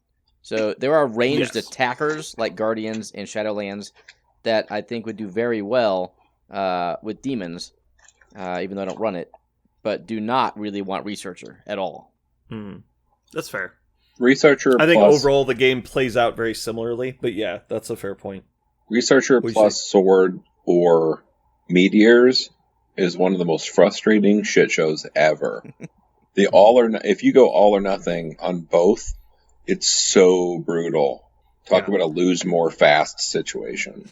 So we talked about single extracts, and it's kind of just obvious that with a single objective token, it's a single player score. And that's, I guess, the next one we're going to talk about. And then this kind of just leads into it because it is one. The all or nothing score missions is just a whole nother animal when it comes to the game, because usually when you're doing poorly on scenario, the split is usually like 6-2 or 4-2 or maybe even 3-2 if you're doing decently okay. Like, it's a fair split, but there's missions with like Researcher, Meteors, single extracts that is all or nothing. One player scores 6, the other scores 0, like sometimes. And it's just like, so what do you do? And you're like, well, you're going to fucking lose. Like, you got to do something right now. Like, you got to turn the tide. Because every turn that they score is another turn that you have to completely dominate the game just to get back to tied. As where normally it's a gradient degrees of victory. It's like 3-2. Yeah, but next turn you could score 4-1 and go to the lead. That's not possible when you're doing both as all scores. And so that's something to be aware of. And those, you have to fight so hard for those all or nothing ones. Even though 3 points doesn't sound like a lot, but it's 3-0 is really the rough spot. Concur. Yeah, the 3-0s are just obscene. It's brutal. And there's only 2 3-0s. It's Meteors and Sword Base, which are both Charlie secures. Okay. Yep. Yeah, all the other ones have at least an option for split scoring. Technically, Researcher is not a single score because one person could push the point to the back evacuation point, and then on the following turn, the opposing player could score the Researcher, and then the defensive player would score the evacuation point for 2. So they both score 2. That's the only situation in which both players score points on Researcher. Other than that, it's effectively a single score. Yep. But it is technically possible, so I thought I'd bring it up. Some people don't realize that the thing is scored regardless. If the token is within 1, it scores at the end of the round. Even if you've contested it and scored it yourself, your opponent's still getting 2, and sometimes that will get the game there. So you gotta be really careful. Mm-hmm. All right. So I think that just means that the last one we haven't talked about is pay to flips. We've talked about the missions, but we haven't talked about the interactions and the way it affects the game. I think for a long time in our meta, the pay to flips were played specifically to nerf both web warriors and criminals. Because web warriors had massive board control effects, so they could move you off points easily. So you needed to still contest the things once you'd been moved away. And the double your model count secure stuff doesn't work on the pay to flips, because it only works when you're contesting them in the control phase. So that was really brutal. So that both of those would take away from these two factions that were really dominant on the scenario in our meta. Do you guys have any thoughts or stories or mindsets about pay to flips you want to bring up? I mean, Aaron, you generally build for them when you play them. I mean, I've ran into you playing with them with intention more than anyone else. So there was a time when I was playing X-Men specifically to overflip people, because there's a mindset that if I'm standing on a secure, it's mine. And we get that from the non-pay-to-flip secures. And so as I began to grow in the game, I came to realize, well, if I've got 4 dice, I can just roll. I just need 2 successes. That's greater than 50%. So I'm just going to double move Angela, and she's going to overflip you on portals or madmen, and I'm going to score that way. And it was actually pretty successful. I think it's a pretty good strategy. So you can build with high physical or energy defense, and just go last and overflip. It's a very similar plan I had with Kingpin. I'm just going to go last. I'm going to sit on points. I'm going to win. The difference is I actually had to roll dice this time, so that kind of sucked.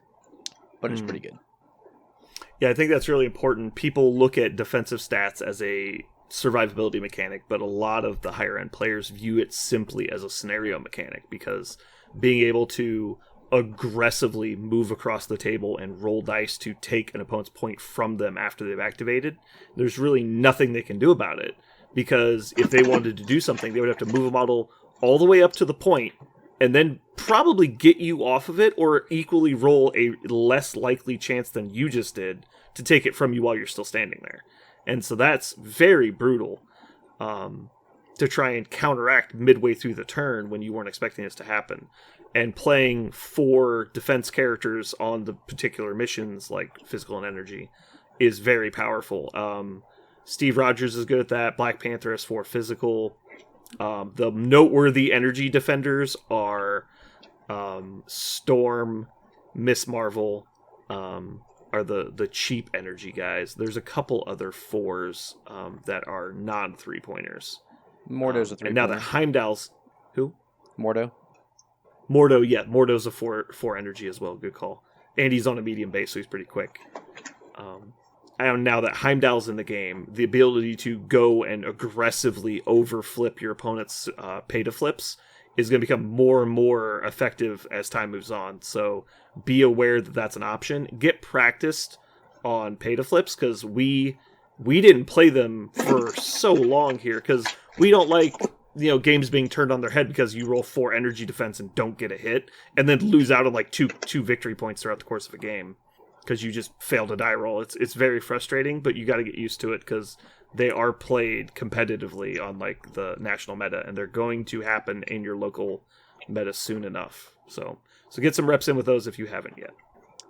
So I just want to piggyback on that a little bit. The tournament in Nebraska, I won my first round game against David on a pay-to-flip roll. Like, it was the last roll of the last round. Either flip it or don't. I flipped it, I won.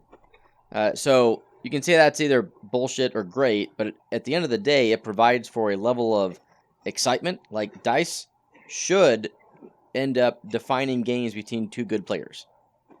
I don't want to just play Kingpin and move 6 times and say I win. There's nothing you can do, right? That's not fun. There's no player engagement. That was you who chose not to attack anyone. That's you. You chose to never attack anyone. I was preparing you for future engagements. That's what I was doing. Oh, so I should thank you for those games? You're welcome. Yes. Jeremy, no snacking on the podcast. Snacking. So, much like Jeremy pointed out earlier, taking infinity formulas can mess up yourself because you could end up giving your opponent extra power. Likewise, being able to choose, if you can afford to choose pay-to-flips as your secures and your list is good at it, not only will you mess with the way your opponent is generally playing the game, because you'll force them to play more defensively and to spend power checking these points throughout the game, you'll effectively reduce their power gain. So if you have an opponent who has a hungry power generation mechanic on their side of the board, making them pay extra power for pay-to-flips is extra costly. For example, Inhumans don't really generate more power through leadership, they just move power around. Well, if everyone is spending power every turn to pay for scenario objectives, then they're probably less so able to move that power around, so it can really affect some factions. Aaron, what do you got? I was going to say, pay-to-flips, I really like the dichotomy between the squads that pay-to-flips and non-pay-to-flip secures bring about. For instance, I like to bring a 2-threat to sit on my back delta if I need to for riots, or on a B for infinity formula, right? If you're going to have someone sitting on a point, it should be your lowest threat available.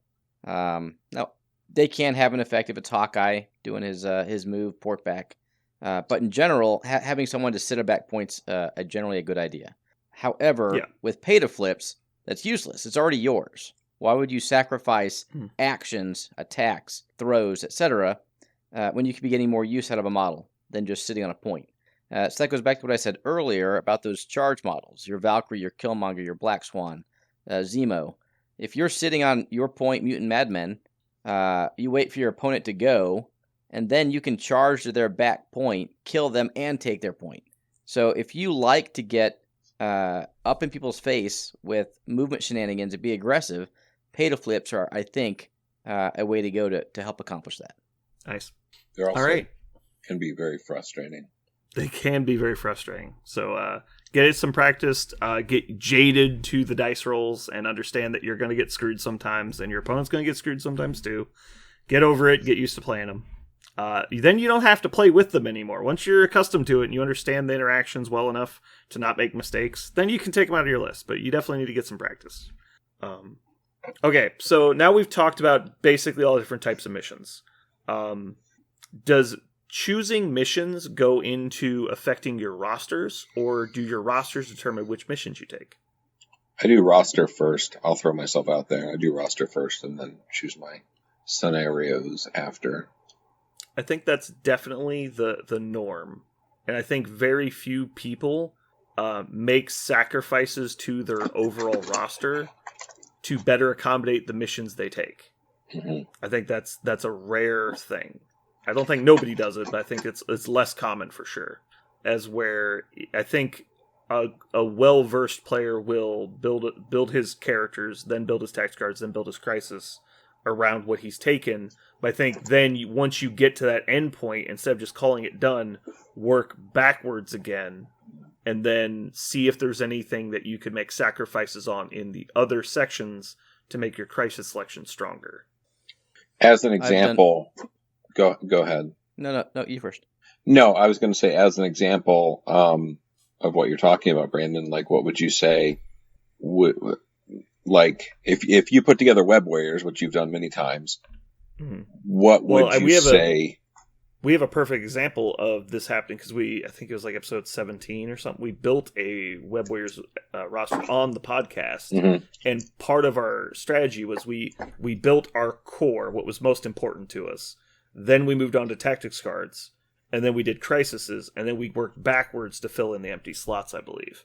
And so that would be an example of what I was talking about. But let's say you're playing a generic Avengers roster. You throw in Steve, Black Panther, Hulk, a couple other filler pieces like Bucky and Luke Cage, and then you end up filling up your 10 characters. You take your 10 tactics cards, and you build your crisis cards. And so let's say you throw in Gamma, you throw in Researcher, stuff like that, and then you get to the end and you're like, all right, well, I have an extract slot left, and so what am I going to do? I can either play like Legacy Virus, or I can put in one single extract like Alien Ship. And so what I would do at that point is I would probably look at what you're good at, and if you want to do something like Legacy Cure, put it in, but then go back to your squad or your roster characters and see if you can make a sacrifice somewhere in there that was probably a redundancy anyway to put in a character that will help you yet be even better at Legacy Cure. Like maybe in this situation you're playing Hulk, and the whole plan is for Hulk to go collect these tokens because he is mobile, he is damaging, and he generates a lot of power. So if you're doing that, maybe take something that, like, take Toad and just put Toad in as a sacrifice to maybe Black Widow, if you don't really need her to get affiliated, who would help you along that journey of trying to accomplish Legacy Cure. Instead of just going, well, I built my 10 characters, and I'm picking the least bad options on scenario, because I think that's what a lot of people do, is it's less so that, man, this list is amazing on this one. Like, you'll have a couple that you're really, really good at, but the other 2 to 4 are just kind of least bad option. So instead of just going least bad option, try and put in stuff like that makes you better on the ones that you know you're going to be playing. So, Aaron, with what you're playing right now with Shadowland Daredevil, why are you playing the extracts you're playing? So I'm playing the extracts I'm playing. I think they're wrong, to be honest, but I'm playing the double 5s and hammers. Hammers I like for the specific reasons I'm doing it. I have a plan to punish you for taking them, and I have a specific plan for what to do with them. I think the just on their face, just real quick, I want to jump in. Just Yep. on the face, as an outside looking in, it makes sense. You're playing a fairly numerous faction. You have a lot of 3-pointers you generally take, and even some 2s. So the 2 Fs and the D make sense because it's the most extracts you can put on the table. Secondly, all of them increase the rate of attrition because your leadership count synergizes with the number of tokens in play. And then you have grunts and Bucky, so you have 2 of the best mechanics on the worthy mission. So I think it makes sense.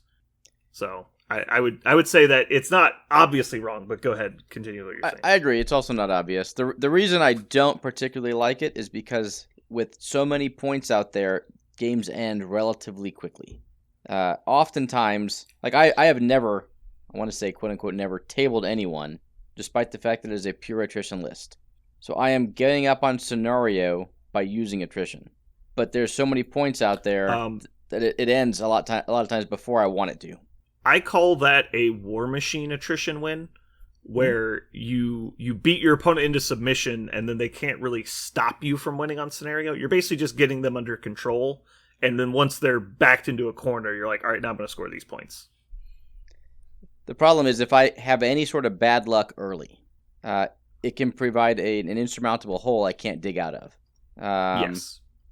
Yeah, I can give lots of examples in specific games, but I think Sure. long No, term, I get that. Yeah, the strategy is good. I will win every game on turn 8 or 9 by just annihilating the opponent. However, I might lose on turn 4 just because they get this scenario. 16, yeah. Yeah. If it was a race to 30, there's no question I come out on top. But the problem is it's a race to 16. Right. So how about this? What do you think the odds are that if you were to cut the Fs down to Cs, that it lowers the amount of rerolls you get in the early turns? What are the odds of that? So it will. Like how many rerolls do you think you miss out on? 10%. So is that worth the risk of your opponent wins on scenario on turn 3? I think so. I think my analysis after having played the list for a good 15 to 20 games is I think I would rather ditch one of the 5s for Montesi and let my opponent pick up the middle. What about Researcher? No, God no. Because it scores too fast is what you're saying? No, because all of the Shadowlands list is paper thin. So I cannot afford to throw people on the Researcher. So all they need to do is put one person on it, and they're going to win it. Oh, I mean, not one person. That's a little excessive, I think. Yes. But yeah, it would be hard for somebody who's dedicated to shoving it through you to stop them. So yeah, Montesi isn't bad. My only worry is like you'll get in a situation where like one of the tokens is going to vanish because it's going to be picked up by their cheap model that hides in the back anyway. The same on your side. Bucky or whoever is going to pick up your Montesi, which is going to immediately take it off the board. And then the middle one, like they're going to pick it up with somebody probably, but then you're going to kill that person. I think they'll learn their lesson and not pick it up again.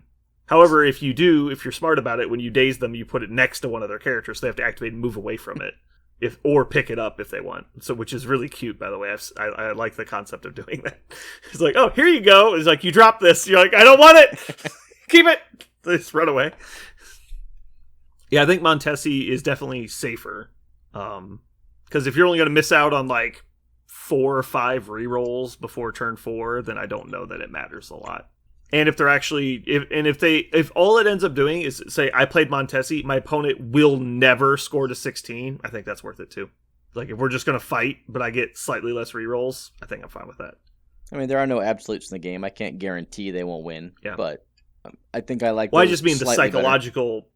the psychological playstyle. Even if you give them the Montesi, then you get your back one, they're scoring 2 points a turn off the extracts. That makes it real hard to get to 16 without attrition being very, very relevant.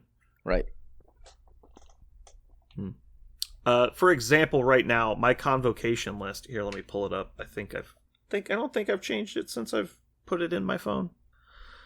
I think convocation can play just about any mission combination. I don't know that they are bad on any specific scenario. Scoundrels, obviously, they would not like to do. So currently I'm running Montesi, Alien Ship, and Worthy. And then my secures are Demons, Incursions, and Portals overrun city with spider people. So the reason I did the spider portals is because I've got a lot of energy defense. And I think I can overflip a lot of people. Also, I like playing Ds as opposed to Jeremy. I like the D, and he doesn't. I get it. You love the D. I love it. Demons is pretty obvious. It's basically a non-scenario that encourages people to die, and I like it when people die. Incursions we talked about is even more aggressive than demons. Alien Ship is the highest point total that I can put in. Also, if my opponent's scoring 2 points turn, I'm okay with that. Worthy, Doctor Strange I think is the best model in the game with Worthy tokens, and Montesi is again the null extract scenario. It's you're gonna get some tokens, but I mostly don't care. But that said, I could swap out for triple single extract. I think would be fine. I think I could play Researcher just fine. I've traded out these missions probably a dozen times, and every time I do it, I'm like, this is fine. Like, it feels like they can pretty much do everything. So I think it's important that you get a lot of reps with what you're planning on playing, and get a feel for which missions they're good at or bad at before you just start making assumptions. Because in my initial assessment of Convocation, I was like, well, they can only play the non-scenario scenarios, but that has been very not true in my experience. They can play just about anything, and in fact, I tend to be up on scenario points the majority of my games, because people are so afraid of just getting Yahtzee exploded by some of my characters that they'll just give me points, or I claw out advantages with my board control that I have. And so it feels very good to me on the table, and I don't really have to shy away from points. As where, looking at them visually, you're like, these things would just fall apart if you look at them. Good. Jeremy, do you have any thoughts about Crisis selection, or how big of a role it should play on your roster construction? I think you should know when you need to go wide or when you can play tall. I think beyond that, it doesn't matter that much. As long as you control the parts that you can control. There's a lot of dice rolls and a lot of these that we're talking about that you have it doesn't matter. You can just keep rolling or not rolling or whatever. Personally, I hate the split ones. Terrigen Mist and what's that one other one called? I hate those. Oh, the split centerline ones, Mayor Fisk and Terrigen, the Mayor mobile Fisk. ones. We never really talked about that. I kind of wanted to touch on it. Those are a whole different animal, just like Researcher. You got to play those. The mobile secures is a whole thing. You need to practice it. It's a big deal. What I tend to do with those is I'll lose them the first couple turns and move them straight to the middle and then murder the fuck out of everybody. Yeah, that's definitely a strategy. I mean, it's dangerous strategy because you're giving up 4 points a turn. So Yep. it's not nothing, but if you're planning on having a really huge resurgence and turning point, it's a way to do it. Because there's two schools of thought. There's I can move it closer to me so it's away from you. Or if you're contesting it with like 3 models, boom, 3 damage and poison. Like, that's huge. Like, I'm reducing your overall hit points. That way you're just like, oh, by the way, Asteroid M, here comes my Cleave model, and just blows up all 3 of them. Like, it's really good. I think for me, I see a lot of players put a lot of thought into their characters and tactics cards, and very little, if any, thought into their Crisis selection. I think they just kind of throw in the 6 most obvious ones, or the ones that they're most familiar with, and then don't put a lot of thought into like who's picking scenarios with priority and who doesn't have priority and what points to choose. I think that's the biggest hole in most people's games. I think that's they almost lose the games at deployment because they haven't put enough thought into their mission selection. And so I'd really like to see a lot of people put a lot more thought into that. I think it's the most important decision you make when you play the game, is which Crises you're playing. It's interesting because watching new people kind of join, because we've had a kind of an insurgence of a lot of new folks, and watching kind of this new thought process. And I mean, we've been doing it for a long time, so it seems like old hat, but watching people do it, I think you're right. That, they're kind of dropping those in and not really thinking too much about it. They also do it with tactics cards. But after conversations, it's like they start thinking about it more, and it is important in all of these things. And I think you're right. I'm just agreeing with you. I both agree and disagree. I heartily agree with you. However, if you play your roster and you're like, wow, I'm really bad at these 3 scenarios, you can't just accept it. You have to fix it because you only have agency in picking half of what you get to play. That's true. So you need But to know that's what you're. why, like. Go ahead. So you need to play it. You need to figure out what you're good, what you're bad at, and then you put in either a second affiliation or a couple tech pieces if you're mono-affiliated to deal with those situations and/or affiliations that you realized you had a problem with. Yeah.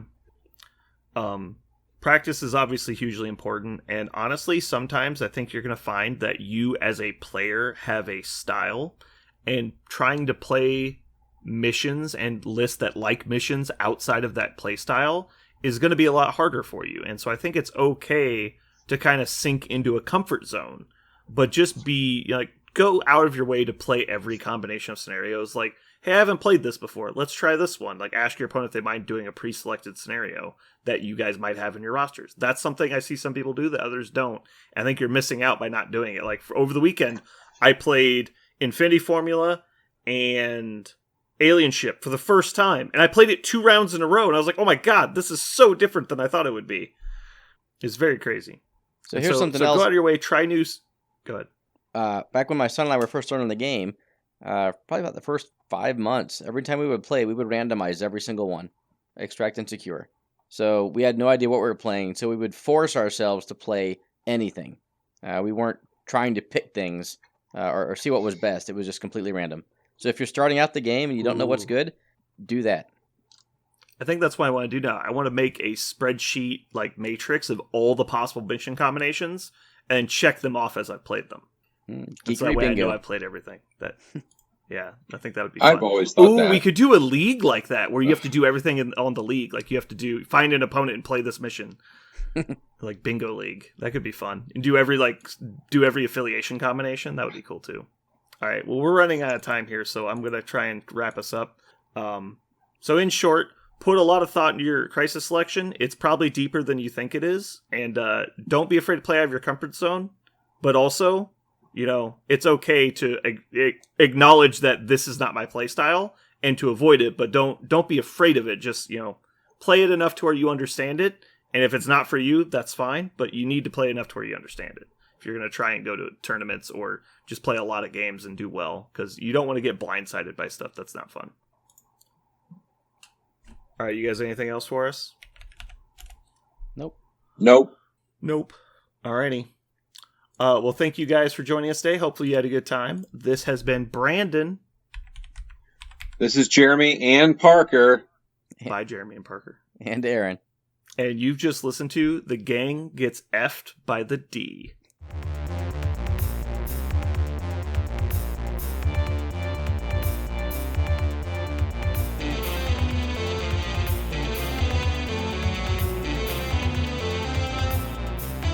So what are we going to call this thing?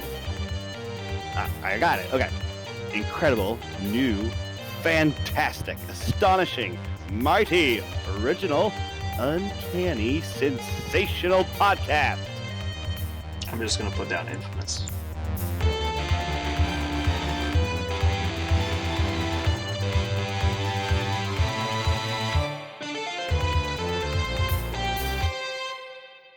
We did it. Nice. Man, that was really another nice. one in the can. You did really good, Brandon. Like, I'm going to say, I was impressed. That's also what I say every time I use the toilet. Why do you have to ruin everything beautiful? Sometimes a positive comment is just a positive comment. You don't have to, False? Oh, boy. Somebody wants something.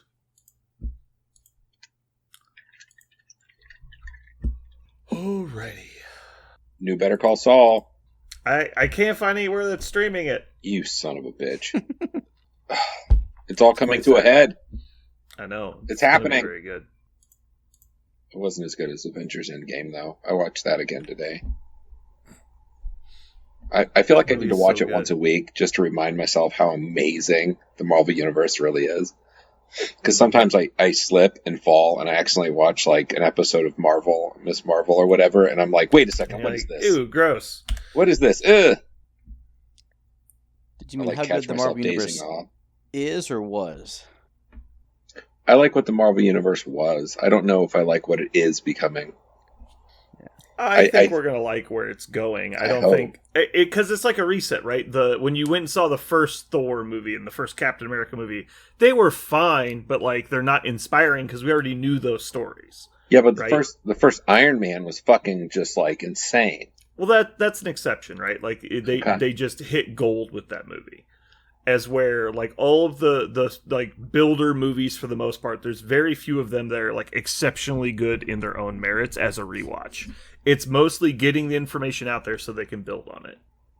Because as much as like, fans want to think that they're for the fans, they're really for the general public. Like they're there to make money. So if the fans aren't going to like it, or if the general public's not going to like it, they're not going to make any money. So, well, I don't know what it's building up to now, but currently, I'm just not. I'm a little confused, honestly. I'm not sure where their direction is. Like, I felt like the first one's had a direction, and maybe it takes another Avengers movie to tie it all back together. Yeah, I think that's really what we're kind of waiting on, because they're introducing a lot of the more cosmic level stuff. Yeah, but we don't know what any of that means, and that's like one of the lesser known parts of the Marvel Universe is all the celestial crap. So we have all like Eternity, the Celestials, the Eternals. We've got Infinity. Like there's 4 statues in the Thor movie when they got to that end spot, and so the 4 statues were all like cosmic beings in the universe. Yeah, and so all those characters were kind of introduced in that scene. Yeah, I don't know. I'm anxiously awaiting. I kind of like say, do I want to watch Moon Knight again? No. Do I want to watch Loki again? Nope. I watched that one episode many times with the multiple Lokis, which was amazing. I liked that episode a lot. But some of these new shows, I'm just not. I mean, I they feel don't have huge rewatch value because they're very dry and like intrigue driven. But once you know the end, it's a lot less entertaining. But I mean, they came out with such a bang. Like WandaVision was incredible. Like I loved it. I've watched that one twice just because there was so much going on, and I liked those characters. Yeah. But after that, I feel like it kind of fizzled a little bit. And I hate to be a hater because I'm like the super fan. And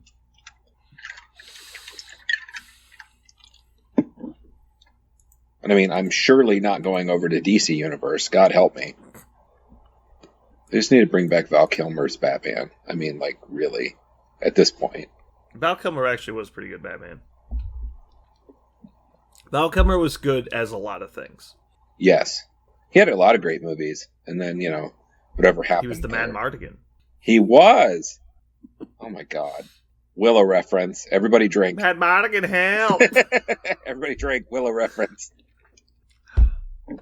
That movie is just a horrific ripoff of Lord of the Rings, by the way, if you ever rewatch it. Oh, yeah. Absolutely. I didn't realize it the first time I watched it, because I was just like, what is happening in this movie? And then like the second time I watched it, I'm like, this is almost a shot-for-shot remake of Lord of the Rings. Like, obviously not the movies, but like the story. Yeah. Well, everybody was trying to hitch onto fantasy, and no one really got it. Like, yeah. Listen, sometimes people enjoy the movie Krull, sometimes people don't. That's just how it is. And I personally wanted one of those weapons that I could throw. That was like the glaive? Whatever the fuck that was. Is that what it was? It's glaive with a capital G. Nice. It's not a glaive, it is called the glaive. The glaive. All right. Because it's just like a 5-pointed fucking switchblade. Thing's crazy. It's so stupid. Like, it's like, this is a terrible weapon. Like, what, you would throw it once and it wouldn't do anything, and then they'd have it. Like, you just give it away. That box always stared at me at Blockbuster. It was like, rent me again. I'm like, I know, buddy. I'll be back. Yeah, that one was like, not sure if it wanted to be Star Wars or Lord of the Rings, but definitely wanted to some combination. Oh yeah, Beastmaster. Come on, Frodo and Podo or whatever their names were. Oh god, little ferrets. One of my personal favorites, which was turned on to me by a friend of one of my old game stores, was Ice Pirates. Oh my god, with Ron Perlman. Oh my god, Look, I'll buy anything with Ron Perlman. I'm in. It's Ron Perlman with the Ewan McGregor rat tail down the side. Hell yeah. It's pretty great. Ron Perlman played one of the goat people in Island of Dr. Moreau, which is one of the single worst movies ever created by humans. And that had Val Kilmer. The like late 90s one? Yeah. Yeah, that was quite the mark against humanity. That one was. People walked out. I was working at the movie theater when that came out, and people actually walked out the theater mad. They're like, this is so stupid. Oh, yeah. And I'm like, what could be so bad? And then I watched it, and I understood entirely. That was back in the days of when, like, I was too young to make decisions, and so the adults would rent the movies. Mm-hmm. Back when, like, Blockbuster was a thing. And then, like, they'd watch these movies and be like, this movie sucked. I'm like, well, why did you rent it? He's like, well, I didn't know it was going to suck. I was like, really? Are you sure? There were no clues. You didn't know back then, though, really. Like, you would do your best. You do a little research, but there was no research. Like, the internet wasn't there. I'm usually, like, 99% when I look at, like, a movie poster and a trailer if I'm going to like the movie or not. See, like, I'm very good at what I know my tastes are going to be, and very rarely do I watch a movie like, oh, this sucked. Like, it's very rare. Well, I got, I've got a generation on you. I'm 10 years ahead of you. So, like, you were lucky to have trailers. I didn't even have trailers. Like, it was, you caught it on TV at some point, maybe, but you'd go in and you just looked at the covers of these videos and you're like, oh my God, it's a robot. Oh, no, yeah. I remember walking around Blockbuster, be like, what is this? This looks entertaining. This and looks you like just grab it and go watch it. Yeah, like, and then you'd pay $8 in late fees for watching it. Like, it'd be great. Oh, man, good old late fees. I remember I had heard about this amazing movie, and it was about a robot, and it was about going back in time and stuff, and it was called The Erminator or something like that, right? Mm-hmm. So I finally convinced my mom, I'm like, let's go. We're going to rent it, right? We rent The Exterminator, which is essentially like the psycho is killing people and stuff. It's not at all like the Terminator. And I'm like, listen, number one, I like it, but it's not what I thought it was going to be. Yeah. And then, down the road, I got Terminator, but that one cracked. Back awesome. Like, without the internet, like, you didn't have pictures of everything like you were getting in advance. Like, it was just like you get a vague logo or a blurb, and you're like, well, I guess that's what I want. Yep. I remember one time we rented, what was it? What's the second Jurassic Park called? Lost World? Yes. Yeah.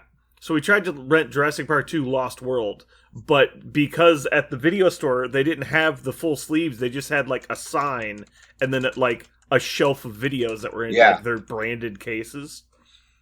And so we were like, oh, they've got, Lost World, and it should be out about now. So we grabbed it, because there's like 30 of them on the wall. Of course, this is Jurassic Park. No, it's the reboxing of, like, the 80s, like, clay animation dinosaur, like, village.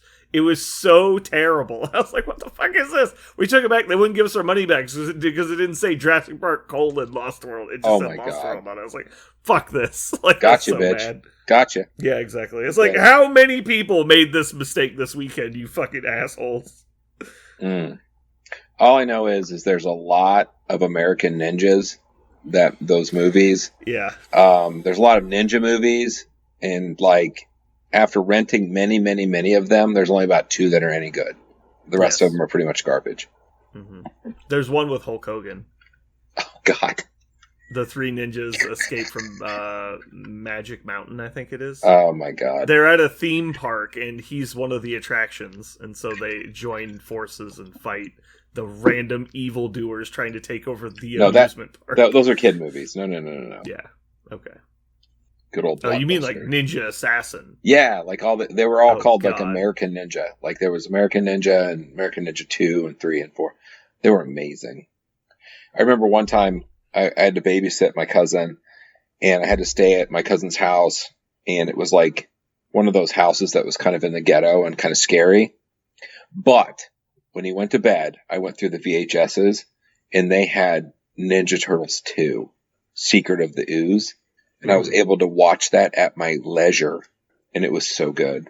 Do you remember Turtles 2?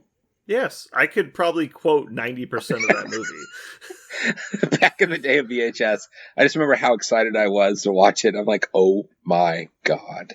Yeah. All right. Like, the movie opens up and there's that guy loading his pizzas onto his moped.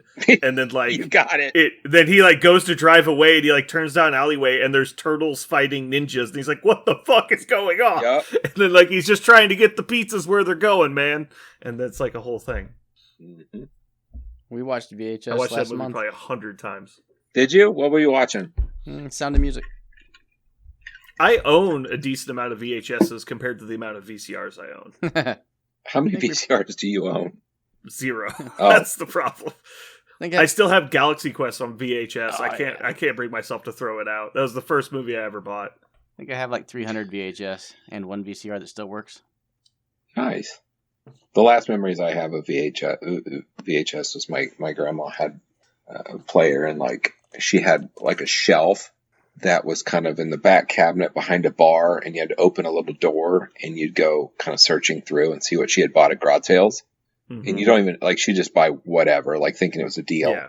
Yep. And that was always fun as a young kid. Well, they're like $15 retail, and they're selling them for 50 cents. So like, I gotta buy them all. Did you watch any, like, have you watched any, like, the behind Blockbuster and all that shit of, like, those movies were like $100 a piece when they'd first come out, and that's why Blockbuster was, they were like, really it's expensive. insane.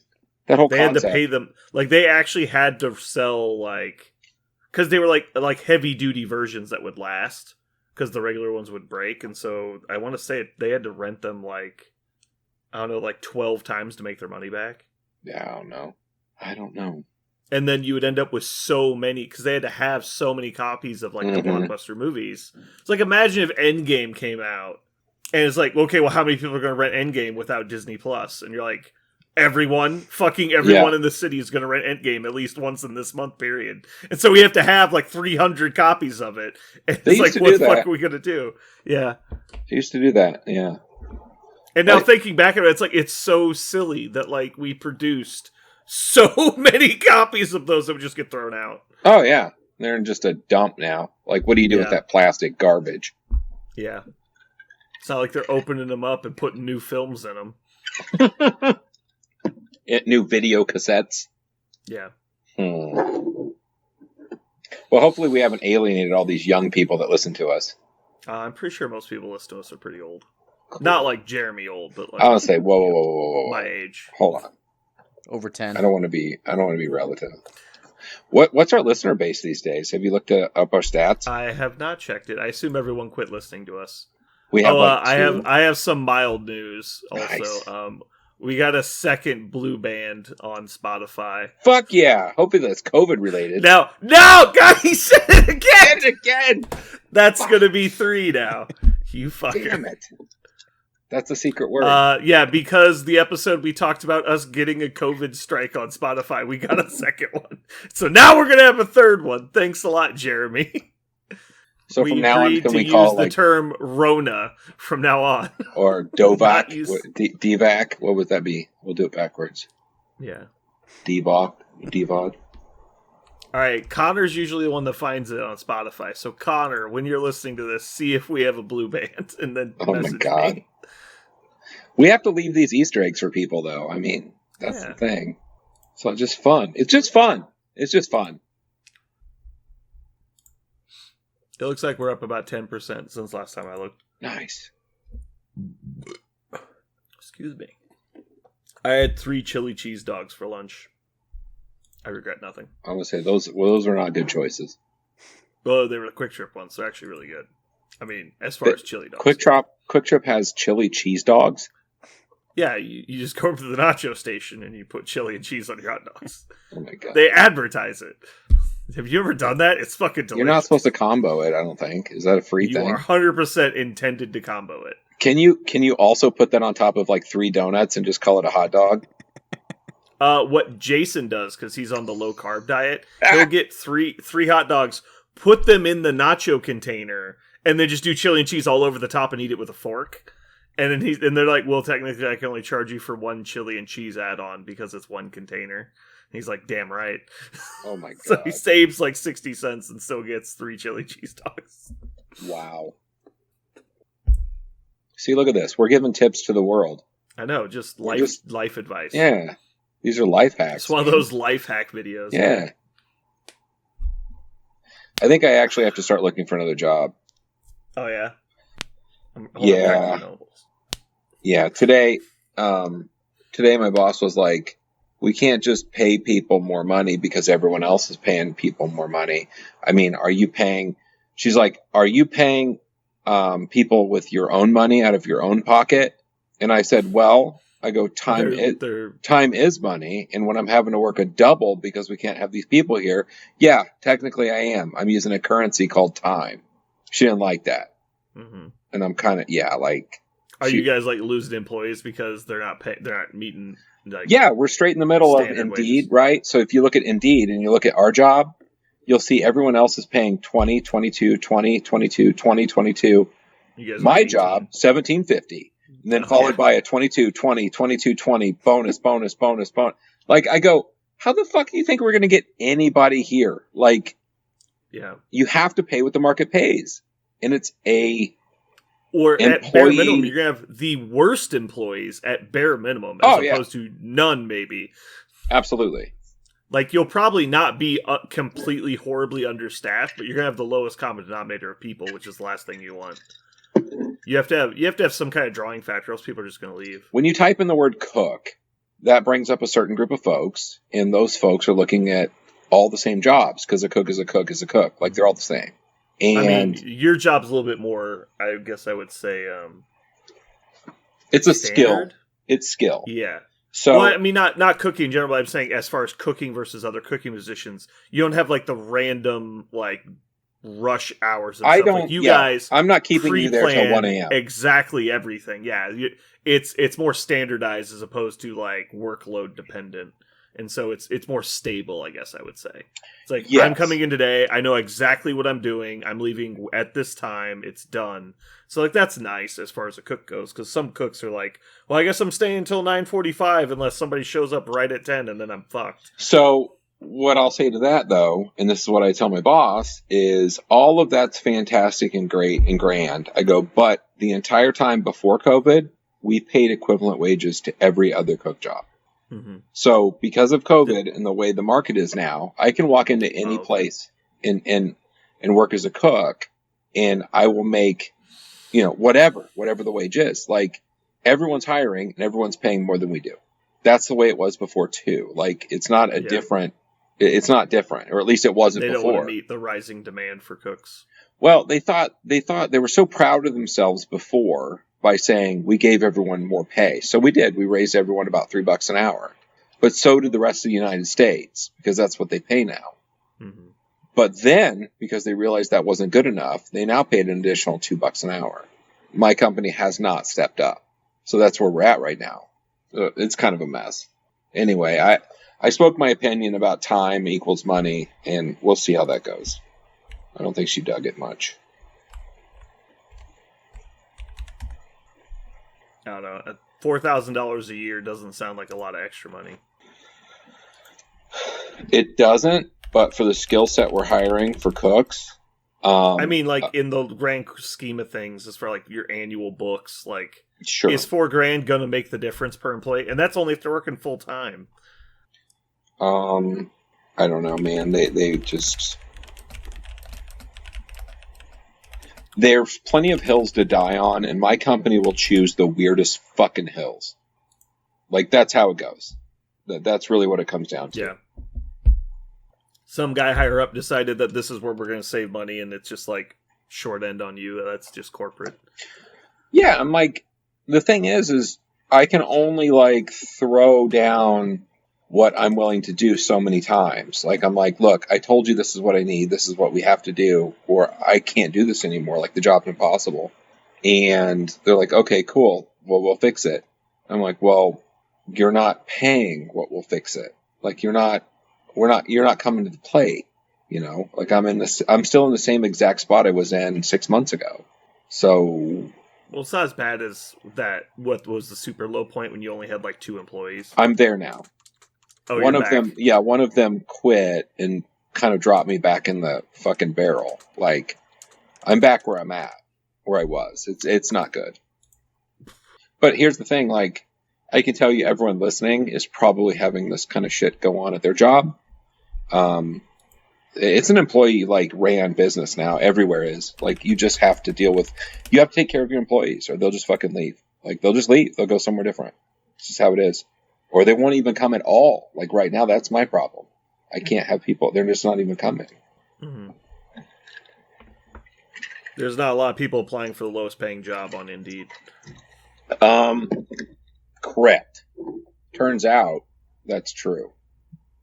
But if you look 3 years ago and said, 3 years ago, you said, I'm going to pay a server that's 15 years old, $16 an hour.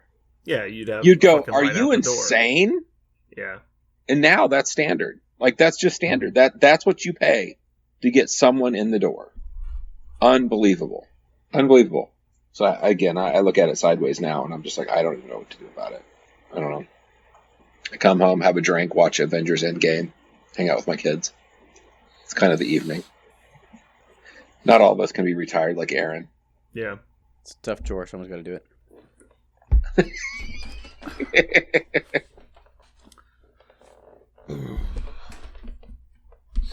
Aaron, does your wife get frustrated that you're retired? She still has to work, right? she works by choice. She's a little frustrated, especially the first couple months, but now I'd lose my mind if my spouse just sat at home all day. Yeah. Doing what they wanted. Like that kind of. What the fuck did you do today? What room kind of asshole. Yeah. Did you build another wing on the house? What did you do today? No, she's like, honey, I can't come look at the little guy who just painted. I'm still working. Does she work from home? Yeah. That's been the issue. She works at home. She gets to see you just leisuring around all day. Yeah.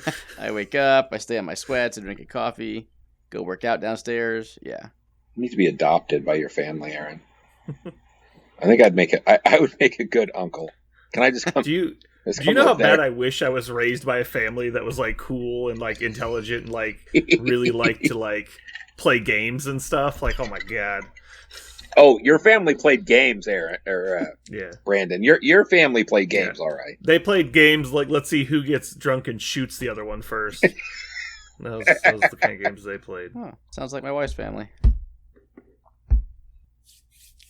I think I told you guys, the first time I went down to visit my wife when we were just friends, I got woken up at 2 o'clock in the morning and was told we had to go sleep in the bathtub because her uncle was drunk and running around with a shotgun. The only place they could be guaranteed I wasn't going to get shot was if I was asleep in the bathtub. So that was an introduction to my wife's family. Appreciable, I guess. There you go. All right. We should probably go ahead and get started, I guess. Let's do this thing. Nice. We did it. 69. 69. That's funny. So funny. Oh boy. I think my internet issues were thunderstorm driven, which is weird because our internet's subterranean. But the thunderstorm just passed, and I'm all green on Discord now, so weird. Yeah. It's it's dumb. I would say you've never had any issues before. No. Jeremy, I got a question for you. Oh God, here we go. If King Kong went to Hong Kong to play ping pong and he died, what would they put on his coffin? Ding dong? I don't know. Lid. They put lids on coffins, idiot. You got me. Got him! You didn't see it. Got him. All right. Cool. All right, well, we got to go because Aaron's about to lose internet for real this time, not just struggle through it the whole time. Hopefully he sounded pretty good. We have no idea. He was cutting out constantly on our end due to unforeseen internet issues. So no way to know. Hopefully it was good. Thanks for joining, everybody. Hope you had a great time.